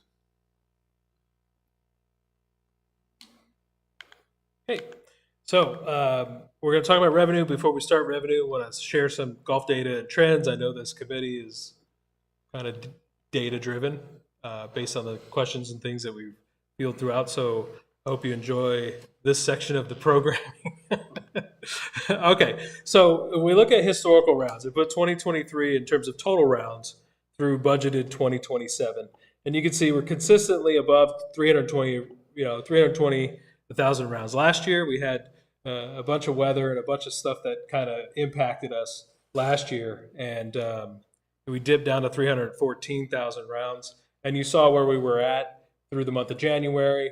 We lost a little bit of ground in February, but we're still ahead through February. So we're tracking at that 320,000 round, and we feel comfortable budgeting for 320,000 rounds.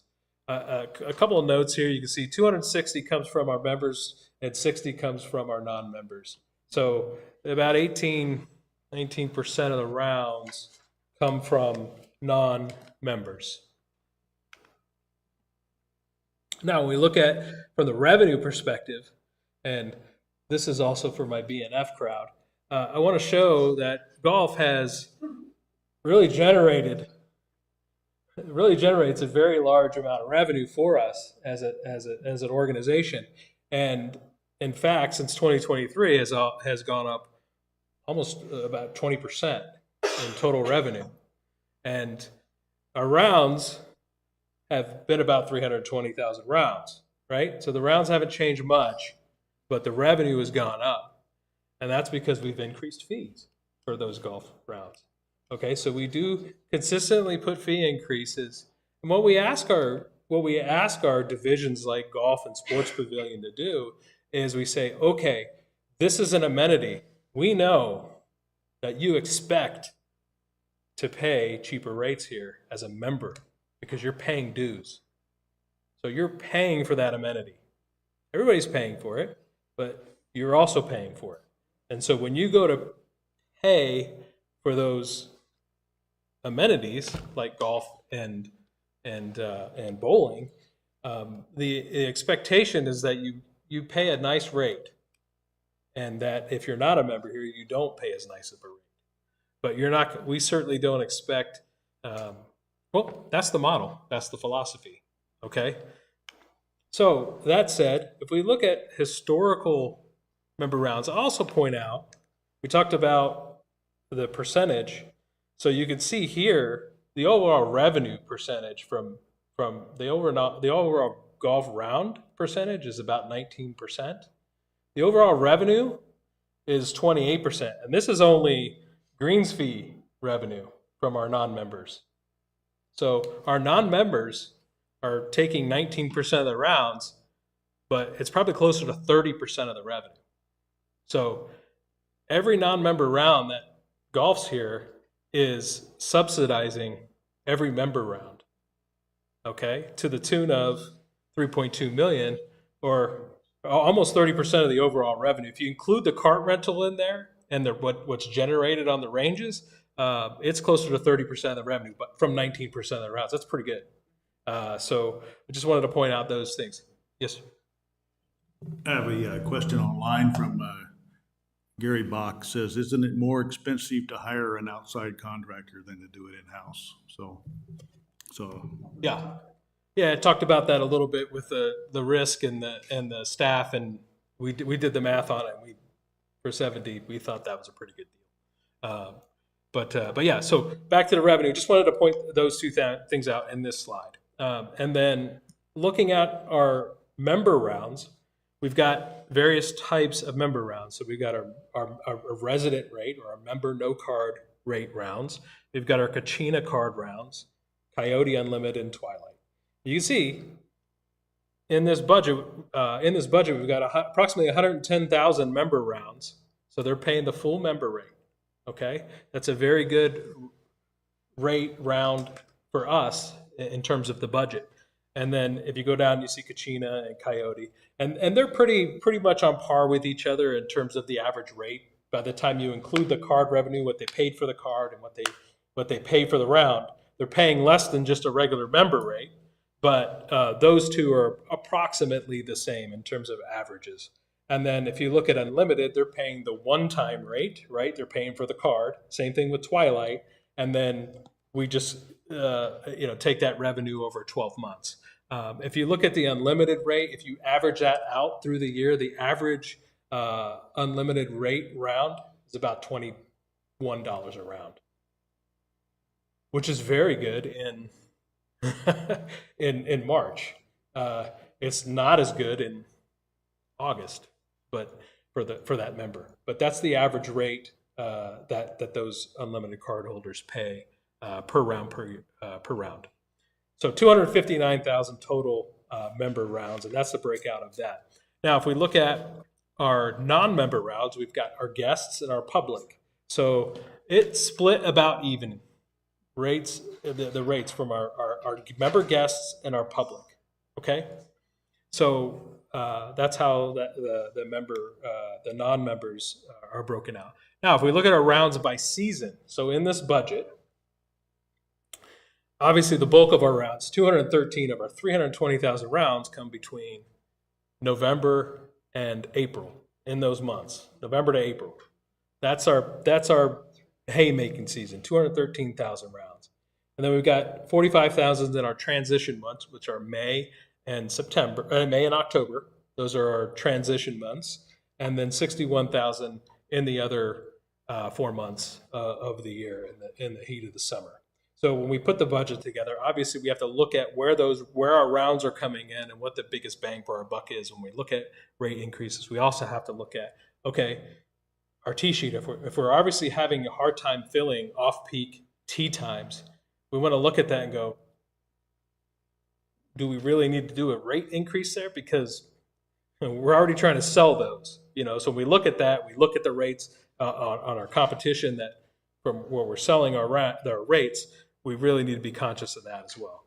And do we get the bang for that buck at the same time, for the small amount of rounds? Can I just make a comment for Pat? Can you go back to that slide? Yes. I think, Pat, or when you were talking, you were on dynamic pricing, you were talking about maybe at Twilight or after, but this jumps out at me and says, oh no, we should be doing dynamic pricing at peak time for non-members. That's where you're going to get your revenue. That would be my observation. Yes, there's a small opportunity, but it's really very small because when you talk about November, December, January, you're talking about short days of the season. There's not a lot of daylight. And so we're pretty well jammed for the most part. It's when that day starts getting a little longer, that March, April, and we could do some stuff in the peak because two things are happening, and we're going to experience it here pretty quick. That temperature is going to get up. We're going to lose some of those full-time rounds because it's going to be 105 degrees, and that would be an opportunity to sell those peak. But really, those first 2 or 3 months of our peak season, it's really tough just because of the amount of sunlight we have. But yeah, we'll follow this through. There's some opportunity there. I think might help you draw some of your conclusions. Here's a good one here. So when we talk about primetime rounds, so primetime rounds are from the beginning of the day to 11. 122 in Yeah. time. Okay, so this is January year to date. So we take all of our rounds this year that we've had through January. We take those total rounds.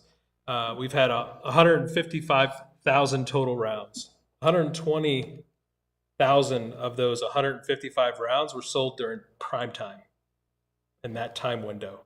So that's really where the rounds are being sold year to date through January. And this gives you the picture. So if you look at, of all of the member guest rounds that were booked, 72% of them were booked during prime time. They only make up 8% of the overall rounds, but 72% of the rounds that were booked during prime time for member guests. For public, 59% of those were booked in prime time, but they only make up 6% of the overall rounds. Okay? The overall prime time rounds. Cliff, would I read this member guest in public? That would be 8% plus 6%, therefore 14%? 14, yes. Is that how? So 14% of outside people are coming in into prime time, Yes. which is, Yes. Yes. 14% of the rounds of the overall primetime rounds were attributable to those two types. 28% of the overall rounds of member rounds that were booked are in the overall 120,000 rounds, but 71% of those rounds of the member rounds were booked in prime time. People like to play in prime time is what I'm trying to show. And then what is the overall impact on the rounds? And you can go down the line here. Card holders obviously make up. They're the bread and butter, right? I mean, they're here golfing, and they make up the most. So, but yes, so just wanted to provide some insights into the tee sheet so far through January. Now, this doesn't have March, February, April, May. It doesn't have that data in it. This is just through January. Those will get tighter because primetime rounds become tighter for non-members in those months. But through January, that's what they were.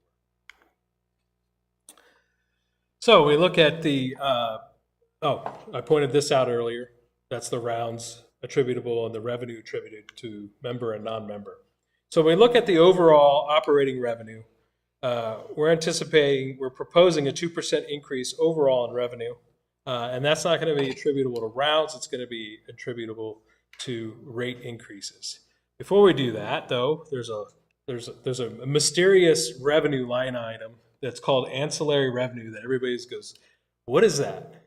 And I'm here to tell you, I did not create that line item. It's been there from the beginning of time, okay? But I'm happy to report on what that is if people have a question. So what is that? So it's rental income. So that's the rental income we receive from Crooked Putter and Dave Aarons. Okay, that's rental income to the tune of $44,000 in this budget. There's $6,000 for putters green fees. There's $20,000 in golf lessons that we sold. There's $363,000 in cart rentals. There's approximately $400,000 on the driving range that we made from. That's a lot of golf balls. I don't know if that autonomous picker-upper can pick all those up. Maybe. Pool cart and club rental, Kathy. That's what we make on those in a year. And then there's cell tower and other. Cell tower is about $126,000 of that $137,000. Other is water rights. We got some water rights that we leased to Briarwood. Is in that total. Cliff, Yes. does the green team revenue come under ancillary, or however you say No. that word? No. Where does it go? That's it'll be in the golf rates, in member golf. I've never seen that anywhere listed for revenue. And there was, when you did the presentation, there was 120,000 made from the green team. Yeah. I believe I wrote that down. Yeah. So But I it's- haven't seen that anywhere. Yeah. Just asking. Okay, yeah, no, I'll explain it. It's in this, see where it says golf fees? It's in that number. But it's a what would you call it, a charge code or whatever? level. Yeah, it's a price level in the operating system that rolls up into that number. It would be like a Kachina or a Coyote green fee, but we can break it out for that, but it's a green fee. Why isn't it Because it goes under. Kachina member gas? Why does it go under It does, revenue? it does. Still haven't seen green team revenue in the budget. Okay. Yeah. That's all, Okay. Yeah, right? Should it not be budgeted for as well? it is. It's Indirectly. budgeted in the member rounds and the member revenue, because that's what it rolls up into on the reporting structure. Yeah. But if we need to break it out specifically, we can do that in the operating system to show that this was the charge ID that it was charged to. You've just shown all the other Kachina member guests, so I'm just was wondering where and why it's not shown. That's all. Gotcha.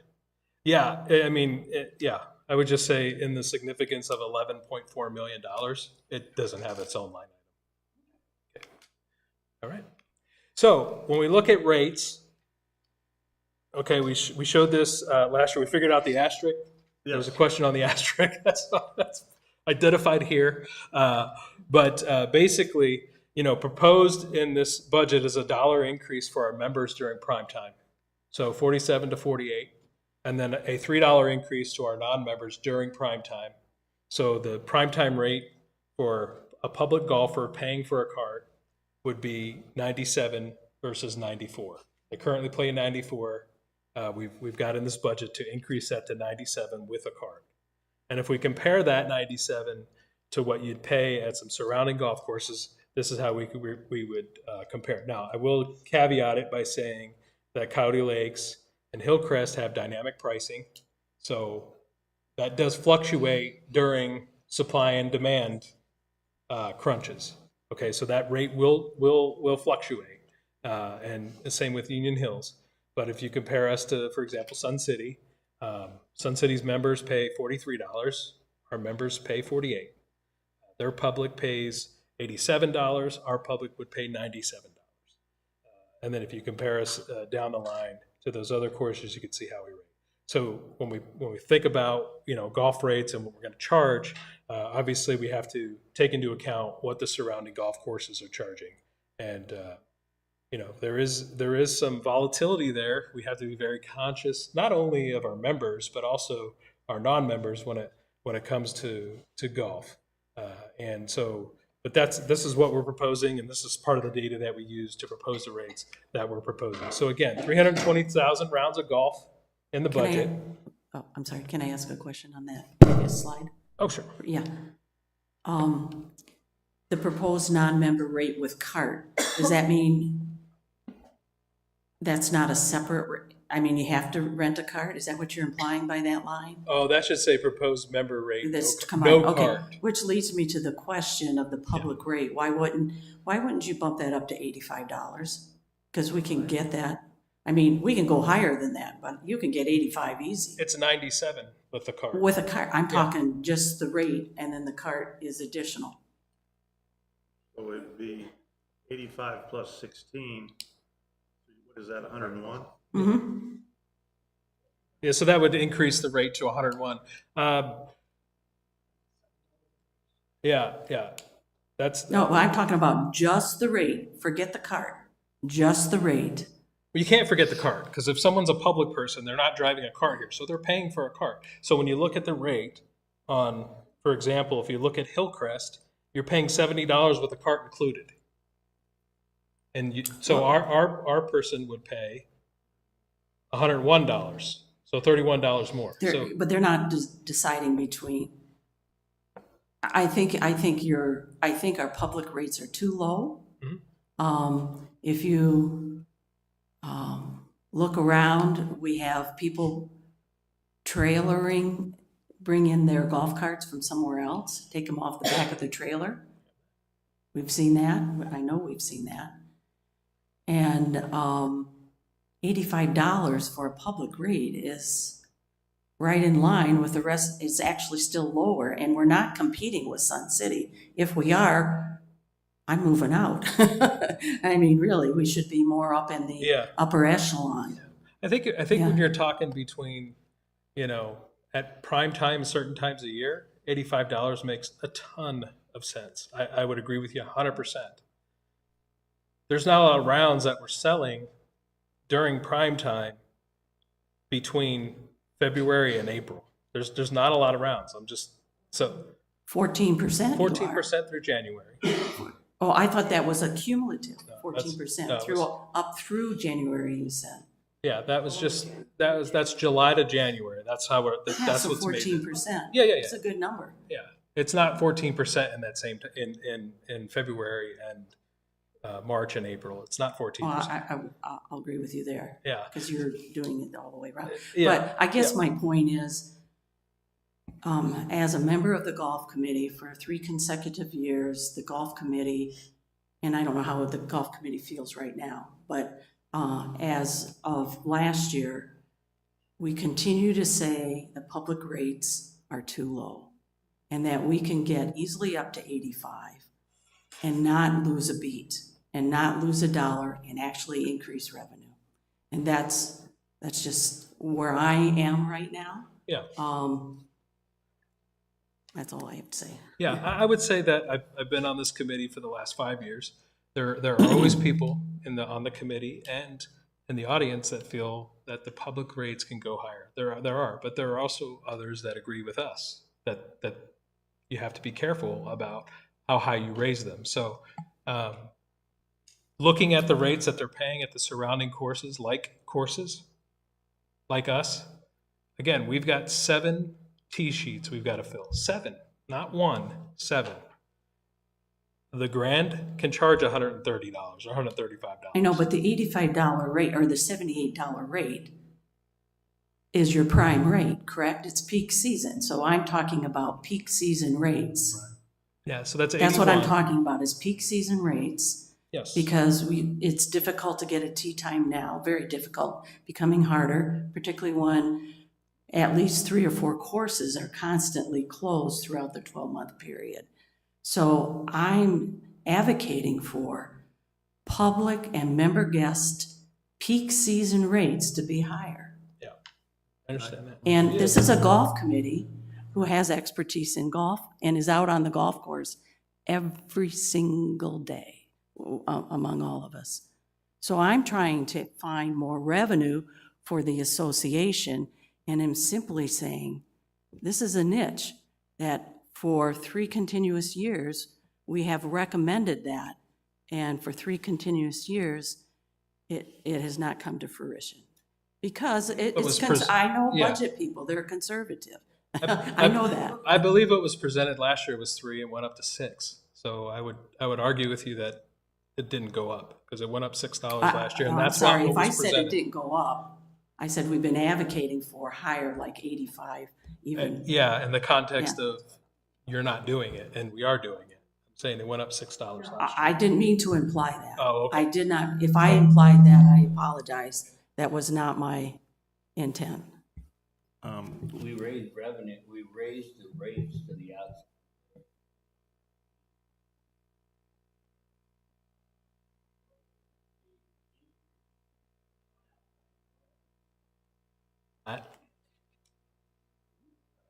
It's about flat. I got it wrong. The revenue went up, yes. The golf rounds did not go up. They're about flat. Okay.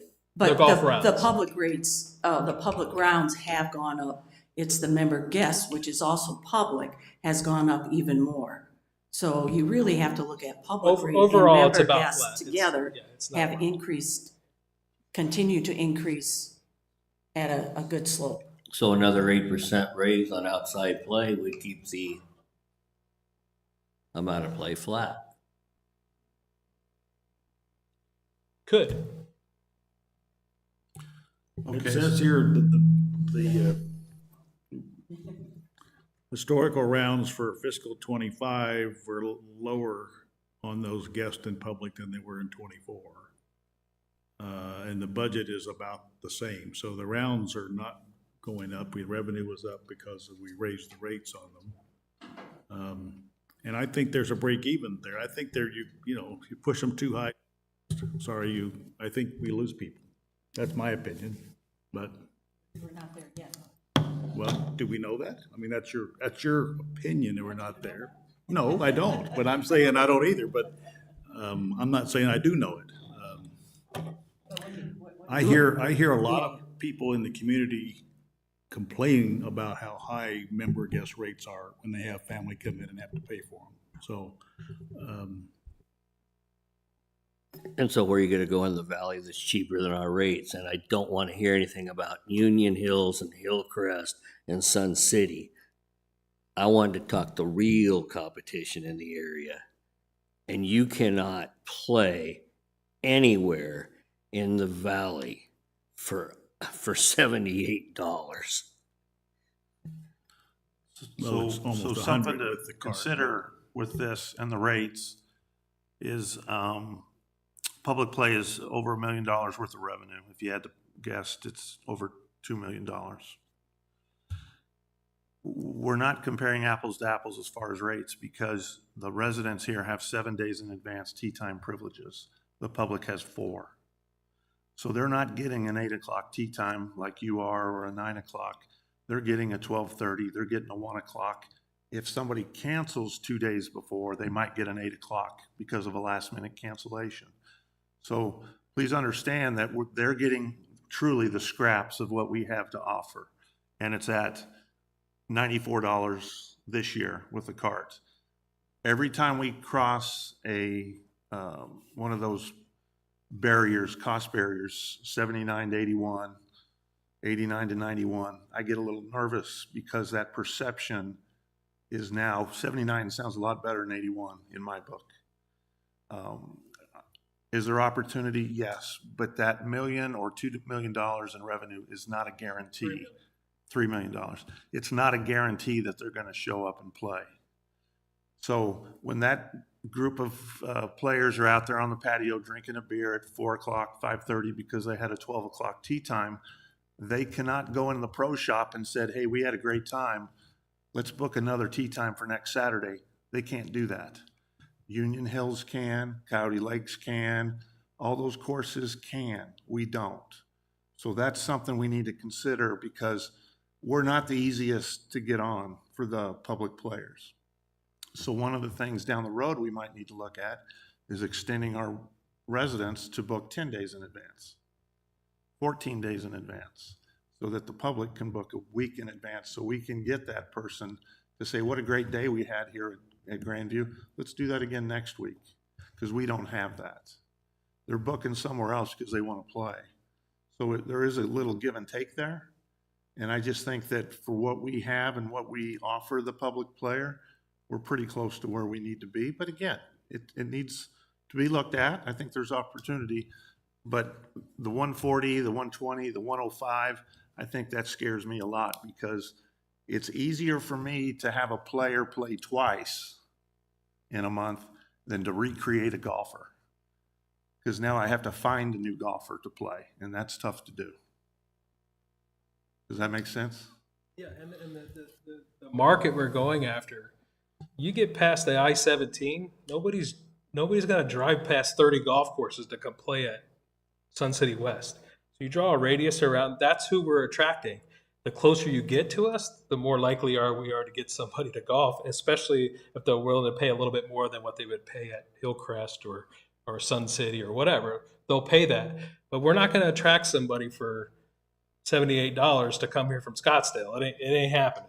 They're just not going to do it. So we got to look at that market. That's why we have those golf courses. We're comping ourselves of those golf courses because they're kind of in the radius of the golfers that don't live here who we're going after. That we're going after the same golfers. Right. Can you go back to the rate sheet or the proposed? Yes. Yeah. So I would bargain to say that most of our public rate players are from Portobello and Grand. And so I would want them to pay because they're not either can't afford or can't get on their course. And if they're willing to pay $130, why wouldn't they come over here and pay $85? So I'm looking at the public players that are coming probably because they can't get on their own course. But Why don't we take advantage? Why don't we take advantage of them? Why don't we? Because we want them to come 2 or 3 times a week. Yeah, well, or 2 or 3 times a month. Let me tell you, if they're paying 78, Yeah, they'll play 85. I'm answering your question though. Yeah. Because we have to be careful because if we get too high, then they'll go somewhere else or they won't come here as often. I agree that there is going to be a limit. I just strongly feel we're not there yet. So I'm done. Thank you. I appreciate your Where are they patience. gonna go, Cliff? Well, if they're gonna pay over $100 to golf anyway, maybe they'll go golf Where somewhere are you that gonna they. play in the area for $100? There is nowhere, and I don't wanna hear Union Hills and Hillcrest and Coyote Lakes. They're not going to go there. You could go play at Arrowhead Legends at Arrowhead. You can go play at the 500 Club. You can go play at. What's that? And do you think Portobello and the Grand are gonna go down there to play? No, that's not really my fear. My fear is that they'll play less here. Not that they'll go somewhere else and play. They'll just play less here. That's the fear. I mean, right? I mean, we don't want to price them out of wanting to come here and play. If they come and play with a group once a week, and then they come meet a couple buddies here and play as a member guest a couple of times a week, that's great. That's great. We want to keep them we'd rather have the foot traffic and sell those tee times than have those tee times open and charge them a little bit more and lose that extra round. So that's what we're trying to balance. It's all part of the equation for us. And I understand your fear, but I would say, have no fear. It's not going to happen. Okay. I've got a couple people patiently waiting out. Hi, Dale Haynes, 114609.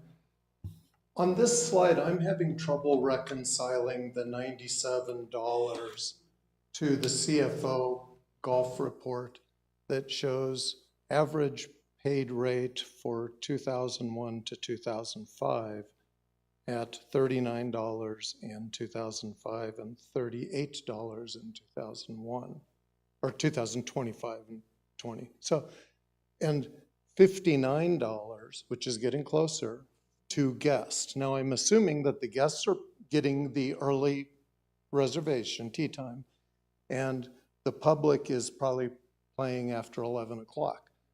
But I can't help but wonder if that's the wrong number to have on the board if I can't get a tee time for $97. And maybe the rate that we need to be paying more attention to is that twilight rate or that 11:01 rate where I can play cheaper, because from the conversation we just had, that's when they can get on, because I've already made my tee time for the first thing in the morning. So I'm struggling with the huge differential between that when the highest rate that's being paid is member guest at 59, and it seems like the conversation's in the wrong spot. Yeah, that's cool that you can remember all those numbers from reading that report. The reconciliation to that is, and you kind of touched on it, is that what we're showing is the peak prime rate, which is the most competitive time we're pricing for tee times, outside or member. So we use that as a comparative. You also have to add in the cart rental to get to the 97. So you'd have to add the cart rental onto those, assuming that they rented a cart. If they're a member guest, chances are they probably might not. They most likely did not. If they're a public person, chances are they most likely did get a cart. So, but we have open slots on our tee sheet currently at that twilight tee time. So, again, we still have to be cognizant of what we charge in that tee time. Now, I can come back to the next golf committee meeting and compare the rates at twilight, if that would be helpful. And, you know,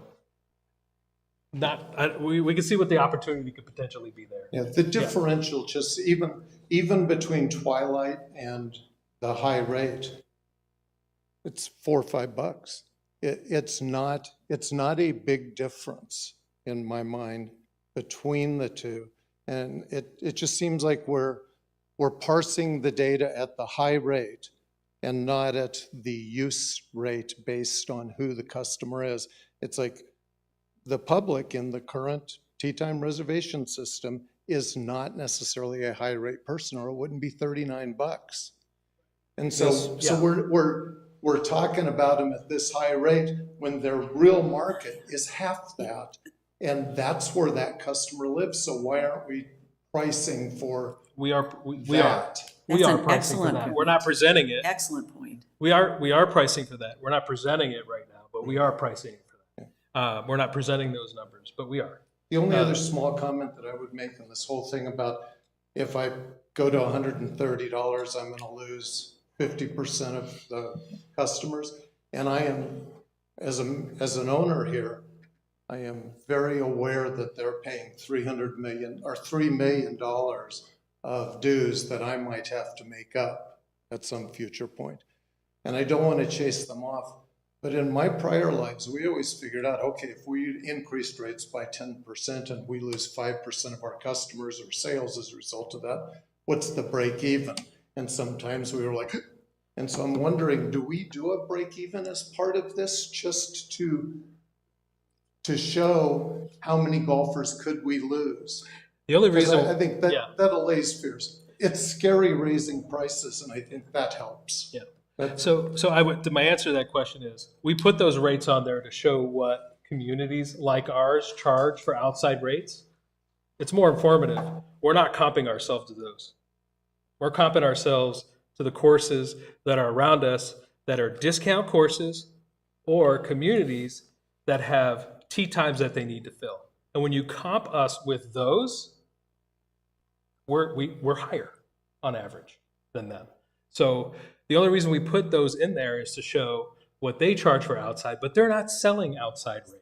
It's not a matter of, they sell 15% and no, they sell like 5% maybe. And during the busy season, probably not even that, because they're doing 2 shotguns at Grand. I mean, they're not even all members. They're full. They've got 4 courses. So we're like Sun City. We have 7+. They have 7+. They have 7.5. We have 7. That's our competition. Whether we like it or not, we choose to live here. The courses are nicer, but we're attracting outside golfers to come here and golf. And when they look and come in this area, they're going to comp us with the prices at those golf courses.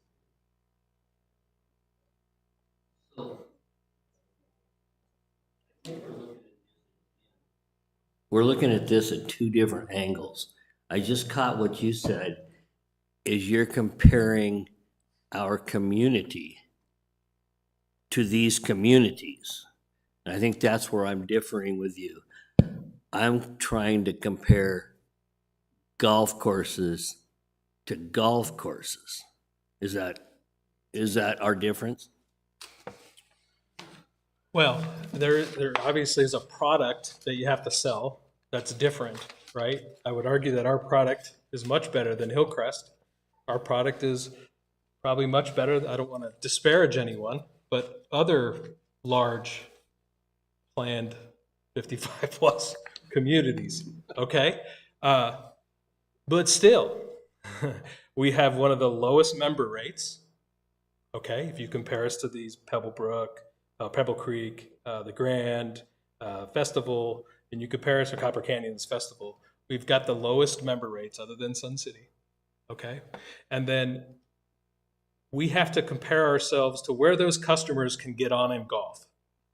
We can't compare ourselves to, on a public rate, to Copper Canyon and Sun City Festival because they can't get on there to golf, as well as the Grand, as well as Portobello. It's not even on here, but the public can't get on those courses. So we can't, even though our courses are more comparable to them, we can't compare ourselves to them because they don't have public tee times to sell. We do.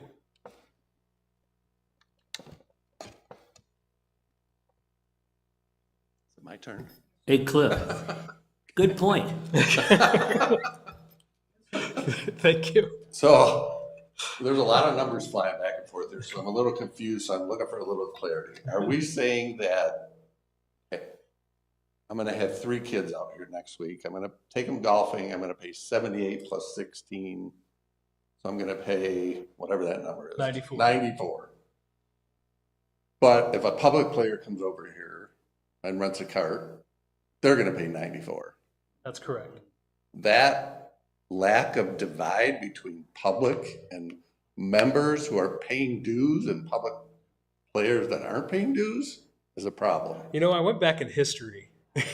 I did, because I know we changed that on this committee. It was 2 year, it was, well, 2 budget cycles ago. We changed that, but I went to prior to that, and I went all the way back to, I mean, like 24, I don't think have we ever had a separate, 12 on, that was the year we did it. oh, 12? Oh, No, it was- 12, we still had it public, and that was the only year, Oh, 2 year cycles ago was the only Okay. time we went to a member guest. yeah, so I'm not saying that, I'm not saying we can't do it, I'm just saying Well, that what I'm that saying is just historically because it's we've happened. been doing it doesn't make it right. Yeah, I mean, well, everybody that's else what- is doing it different, right? So are they right? I mean, it's kind of offensive, to be honest. Like, I'm paying $1,200 in dues for people to be able to bring guests for $94.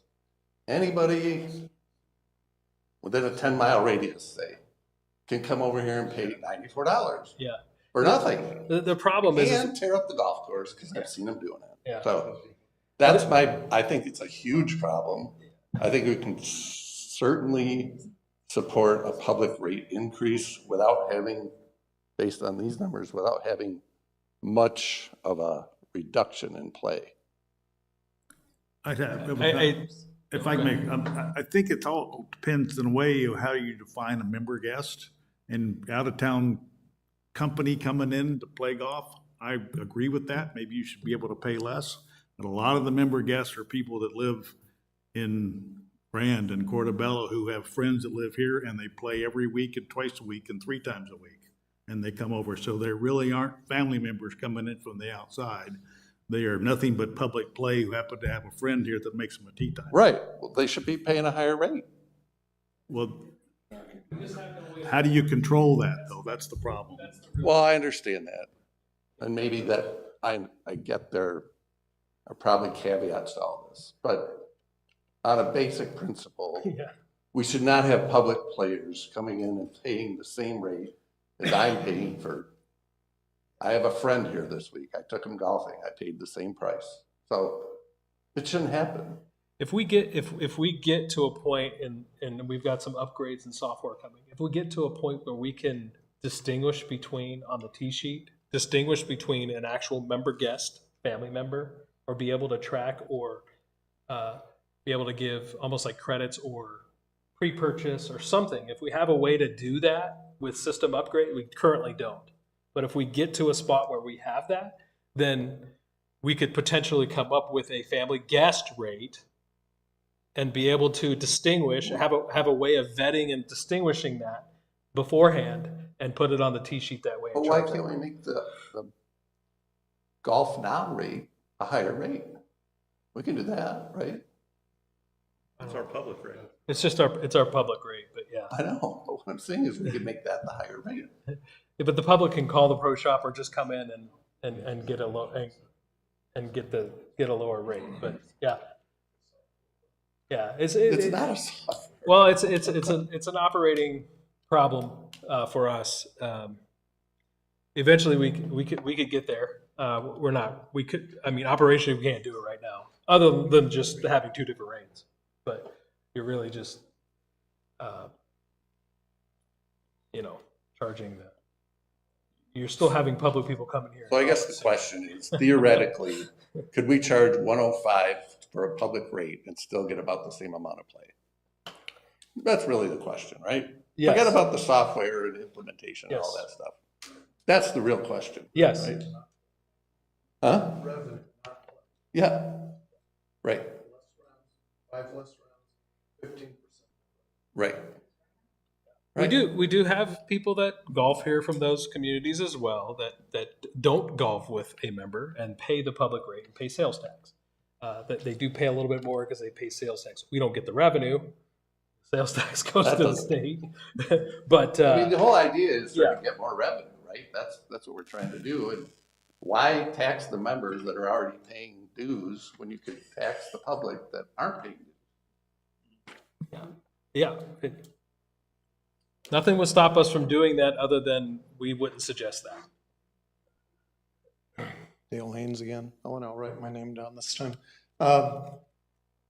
So if we're competing within the campus, why, when I look at the rate sheet, are there 2 prices, executive and regulation? And with the group of people in here, I would hesitate to say which would be the most expensive regulation course and the least expensive. But sometimes if it's an ABCD thing, one course may be the most expensive, and that may be because we think people like it better. It might be the low priced, the D ranked course might be the one that as an organization, I want to push people to because I want more play there. Now, when I look at the rounds, they seem to be fairly consistent year over year, and that part of the model may not apply, but it may apply during off season when we're closing a course, but we can use the price to direct people to the better deal based on the total cost, as well as if Grandview is the hoity-toity course, you pay $4 more as a public person to play there. And so Pebblebrook, which is my personal favorite, might be cheaper to play. But I think that within our ecosystem, the price for all 7 courses that we have control over don't have to have just 2 prices. There could be 4 prices, there could be 7 prices. I don't know if that becomes a software issue or not, but it can be a revenue builder to help push people in a direction that the organization wants this year. And it could be related to maintenance, could be related to staffing. If we wanted to push people to another course, we can use pricing to do that. And I just don't know if we've ever thought about that idea. As far back as I can go, there's 2 prices. So Yeah, we have 2 prices for executive and regulation, and then depending on how many polls and then what time, if you're a card holder, those prices fluctuate, but essentially 2 prices. We do have closures, like you said. We close 4, 3. How many golf courses do we close in the summer? 4? 2, one regulation and one 2, executive. 2 in the summer, and then we stagger closures for overseeding and things like that. Would make it pretty hard to manage the different pricing at the different courses throughout the season. And ultimately, when you take the 10-year, I did a chart last year, you take a 10-year run of the rounds, and you've looked at the CFO golf report, you can see the rounds, the highest used courses, I believe, are Deer Valley and Grandview. Are they Deer Valley's number 1. Deer Valley's the number 1, and those courses are heavily attended by our members. The highest public or non-member course is Grandview, right? Grandview. So, yeah. So, but I mean, we can look at that. It creates inconsistencies and things like that, which are challenges. People like to know what they're paying. You start flipping the prices on them. And that's a good comment, but we kind of do that already. It's called Twilight and Super Twilight, but it's by time of day. But there's a tiering of prices. So if somebody is price conscious, they go to a later time in the day to play rather than the course. Yeah. better course. Just a way.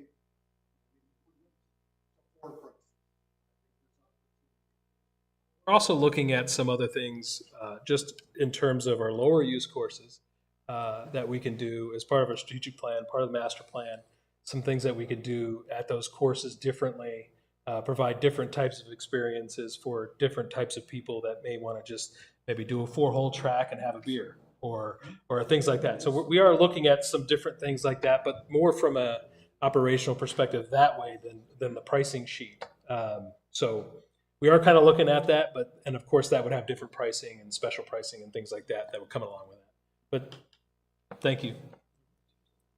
I just want to make a comment that at the last Arizona Golf Association meeting, I listened to the director, and I want to reiterate that they said the average golf round cost in Arizona is $81 a round.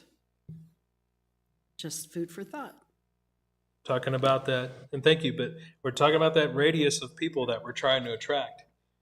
Oh, And you're that talking 80 all of Arizona, though. Yeah. But if you take that radius, if you look at this sheet, you can see our competition. Yes, ma'am. Or a comment, it's more a comment. So when you look at the rates both last year and this year, and probably over the years, you've got a family guest pass, you've got a member guest, and you have a public play. They're all the same rate. So this is what the argument or comments have been, not arguments, but comments. I think this family guest pass should be lower, like you mentioned. And perhaps in there, you could have a junior rate. You have 3 nephews that come that are 16, 15, 14, and you're paying, no. Young golfers are very respectful. That's all there is to it. It's a great way for them to learn respect, but I know. I think there is an opportunity there, especially on that family guest pass. I think that rate should be lower than a member guest and a public play. The family guest pass, what that is it allows them to book the tee time far in advance, which the rate's the same, but think about it. They're getting on the tee sheet significantly far in advance. They are getting a discounted rate for that, just by paying the. But I can go to my member tee time, and I can book a member tee time, and I can put in guest, 7 days in advance. So. Yeah, but the family and they guests- could be a public player, they could be a member guest, they could be a family member. Yes. So really no difference. Yeah. I just think there's an opportunity to get all 3 of those different rates. Yeah. So I think if we had a way of assigning those to you as a member and saying that you have this many per year, or you could pre-purchase these and then assign them that way, that would be a good way to, that would be a good way to get a discounted rate for an actual family member. We have no way of doing that right now. We really don't. A way of doing that and tracking it. So, but that could be an opportunity down the road for sure. Okay, Cliff, so why can't you use that as a category of family guest plan? I understand I understand the 7-day advance, blah, blah. Yeah. That's a perk. That's a perk. Yeah. Mm-hmm. But I'm also thinking about the residents who need a perk for their family. And I get it, Pat and I disagree on this, and that's good to disagree. But we have this category, and I get it somewhere down the road, maybe we can do blah, blah, blah. Okay, that's great, but until we do, maybe we need to give the residents a little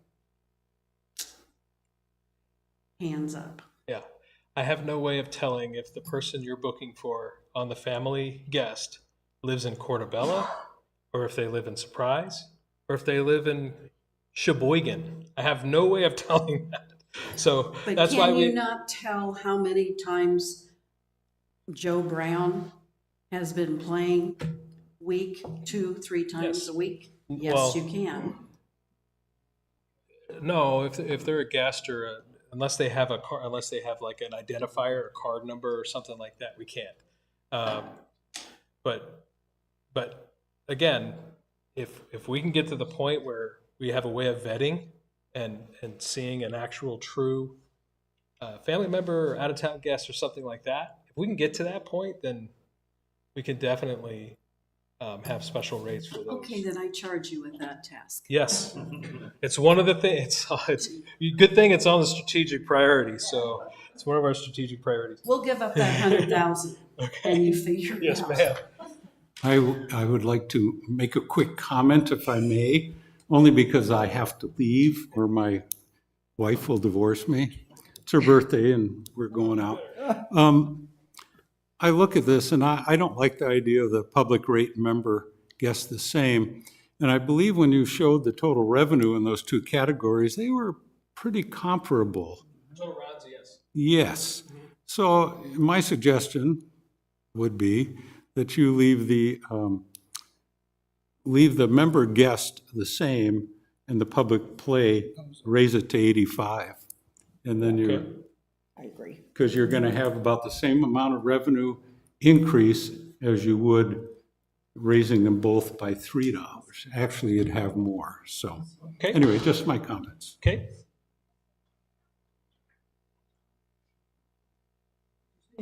Yeah, well, I wouldn't want Director Chatton to face divorce, so I wanted to make sure you, but my suggestion to you for your consideration, Director Grom, is something of this nature, that perhaps the committee, in the view of time, right, the committee focus on what's the revenue that is projected to be required next year, and make sure that what your recommendations are will come close to that. I believe you've done that in past years as a committee. Saying, in other words, if, as Director Chatton just suggested, that sounds like a practical way to keep the revenue need or budget about the same. The CFO can then run that number, keep continuing to offer solutions for Cliff to model out so that you can make a decision in your next couple of meetings, which is, I believe, the requirement. You have to make a recommendation on these rates. So just a thought. I can understand, I know it's very spirited discourse from everybody, including the public, but the charge to the committee is to recommend some rates for fiscal year 27. So there's just a suggestion, continue to put those solution opportunities for Cliff to model out for you. Okay, thank you. I would say based on that recommendation during peak season, we can go run the numbers on that and see what that looks like and report back next committee meeting. I'm not quite sure what you're doing.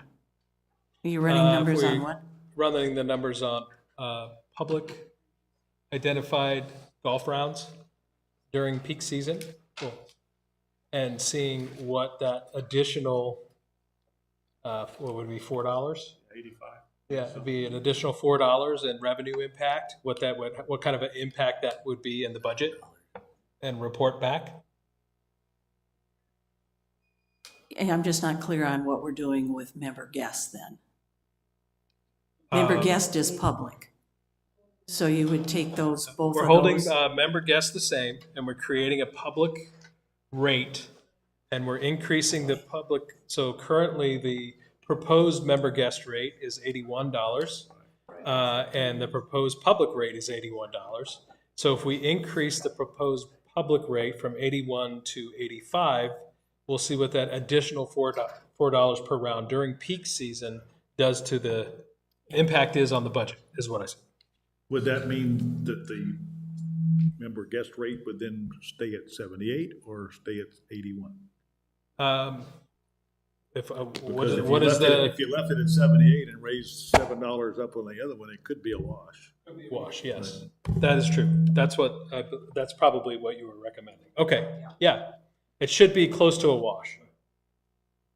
Okay, Cliff, what I really see you doing here is you have a preset number that you want golf to generate in revenue. Yeah, so I never got to the next slide. You're not, I know, you're probably headed there, but your goal is to meet that number. Our goal discussed here today was setting rates that we feel are the rates should be set without regard to how much revenue is generated. Okay. Yeah. So if you look at, this is a historical report here. It's like a waterfall report, but this shows what the subsidy for golf has been since 2014.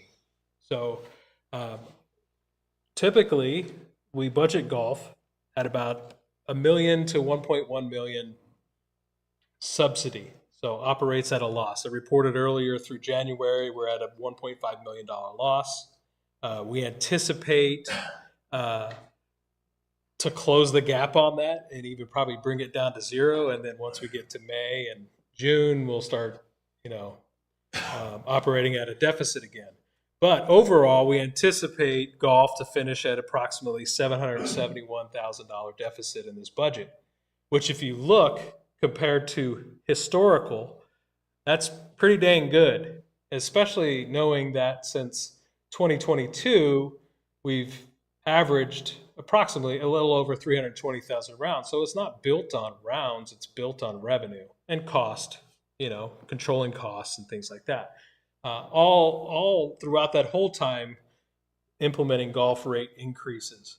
So increasing the revenue contribution from golf during that same period of time. So in this budget, we've budgeted a $772,000 deficit, which is aggressive, because you could see historically it's, last year it was $1,040,000. So it is aggressive.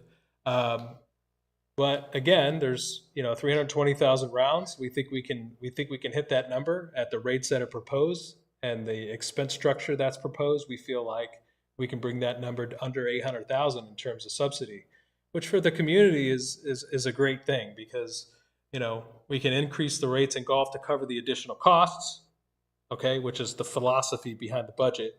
And if you can hit the rounds at the same time, you can keep that number under $1 million. And that's pretty good. So yes, I do have a number in mind, and it's the overall budget is the number in my mind.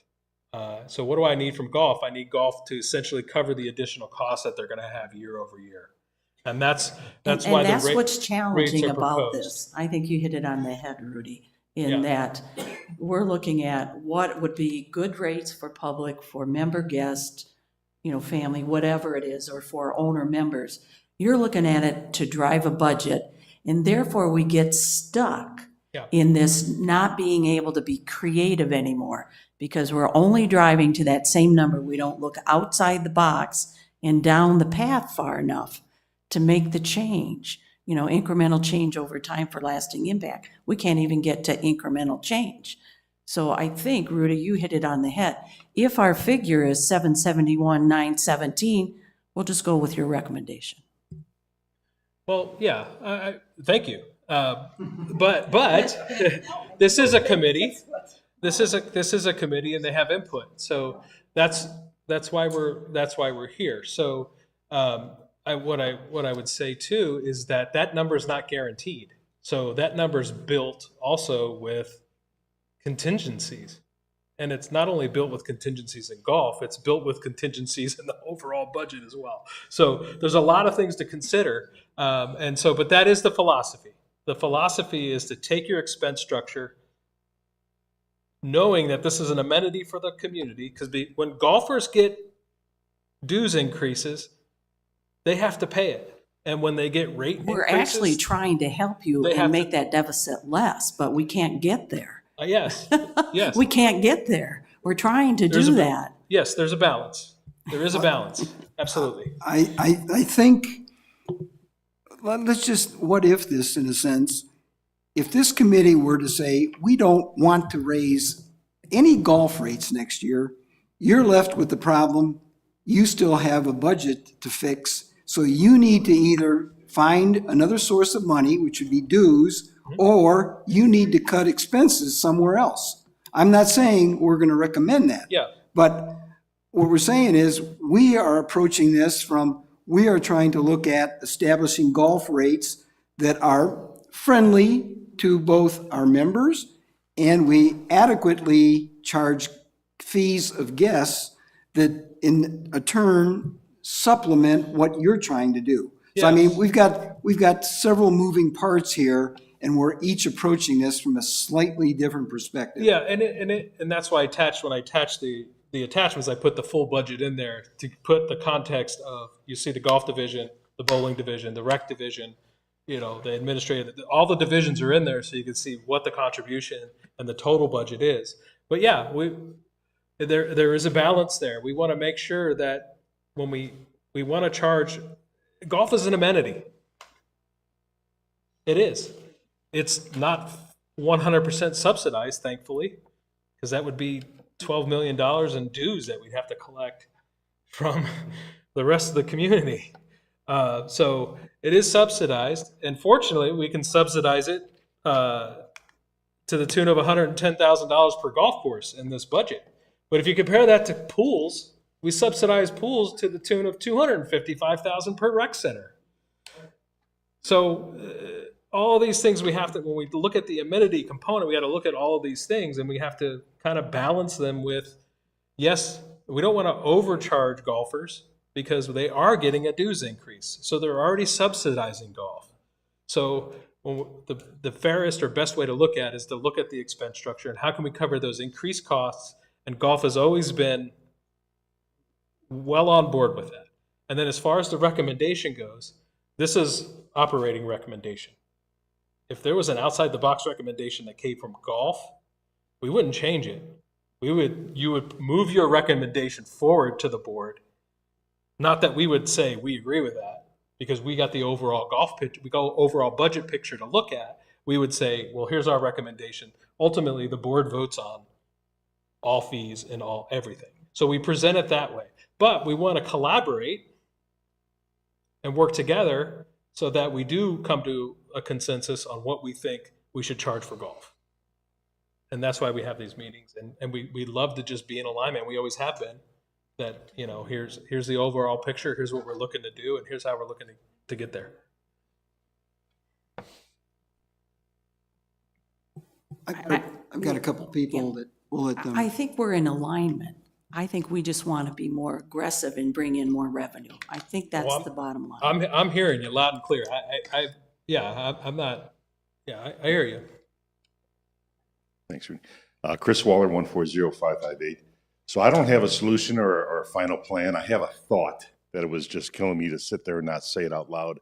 I'd like to see the definition of a member's guest as someone with a wristband. They've already given us $6. When people come to visit me, I say, you get access to the pool, you get access to the weight room, you get a reduced price on our golf course. And again, I don't have this total solution because, you know, we all know we have neighbors across the street with friends that are technically, right, guests. Would they go through that effort? Well, maybe they wouldn't give us $6 for a $4 reduction in price, right? But I'd hate to see, you know, the fact my son can come over and, you know, pay $6 so he can hit the weight room in the morning, in the afternoon, pay as much as somebody else does, right? I'd like to see that guest pass have a value on the golf course. So we wouldn't have a separate member rate. We would just have a discount for someone who purchased a guest pass. That's interesting. It's me again, Christine Novello. I wanted to just, Kathy, you and several of your committee members are being very creative, and I just wanted to thank you. I wanted to make sure I did not misstate when I said earlier about hitting a revenue number. If you can be more aggressive and make a recommendation that ultimately generates more revenue for the rec centers of Sun City West, as an owner member and as a director, I'm all in on that. I think, again, as Cliff, I believe, was articulating, this committee makes a recommendation to the board, and we're hoping that you are somewhat aligned with your advisors, but if you continue to dispute what they're recommending, that's okay too. You make a recommendation to the board through your chairperson, and ultimately the board will make the decision in terms of the rates and so forth. But I do hope you have a couple of months here to work on your ideas. I just wanted to say I did not want to somehow miscommunicate and discourage you from reducing that. If you can reduce that deficit, I think we'd all be grateful. Okay, with that in mind, since we are just seeing this basically for the first time, although it was briefed at the Budget and Finance meeting, we will have the opportunity next month to continue the discussion on what we see as a committee, our recommendation for next year's golf fees. So with that in mind, Cliff, do you want to wrap your things up? And I would like to end this meeting at 4 o'clock. Yeah, so I would say that in terms of the recommendation, that should probably come at the April meeting. Yeah, so you essentially have a month. What I would say is that if we're focusing on public rates, my takeaways here are to hold the member guest rate at 78 and to increase the public rate from essentially from 78 now to 81, or proposed 85, or proposed now from 81 to 85. So I will do that, and I think operationally we're in alignment with that. We'll do that, and I'll report back what the impact of that is. I'd like to in add the one budget. other thing, though, because I thought the gentleman in the audience here, and I forget your name in the purple shirt, but the fact that we should also look at the public twilight and super twilight rates in conjunction with that, and not just focus on peak, because I thought he had a valid point that said it's so hard to get, as a public player, to get in on peak time, that we should also look at twilight and super twilight, and we don't see the whole package, so I don't know how you present that. There's a way to do it, I'm sure, but to look at, it all together, I think would be in our best interests. We can present that. I will tell you, we have looked at that. We'll present. Yeah, we what- haven't. What we so, have. Yeah, okay. Okay, with that in mind, Cliff knows what we want. This discussion will continue next month, as we also will take a look potentially at the Kachina card, the Coyote card, and the unlimited card. We'll consider those rates too. Those are something we can change. But with that in mind, everyone's had a chance to, Hang on, sorry. You're throwing a curveball at me now. What are we talking about cards for? What? you have not proposed any increases to those cards, No. okay? But we can consider that. We can, keep in mind, we are increasing the rates for those cards, so they still pay a green fee, and whatever rate increase we're proposing also is an increase to those greens fees that they pay. So they are paying an increase.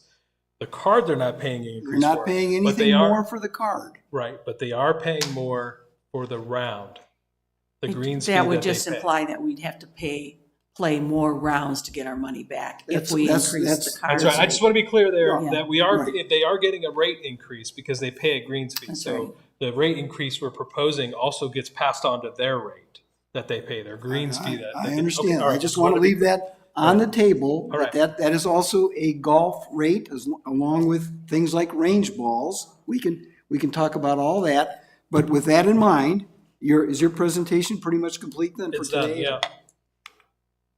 Overall, Okay. we talked about these numbers already. Okay. With that in mind, everyone's had a chance to make comments today, so we'll forego any further comments, and we'll just, with the next meeting being April 9th, we've reached the 2.5-hour mark. We are going to adjourn this meeting at 4:01, and I thank everyone for attending. And thank you, Rudy.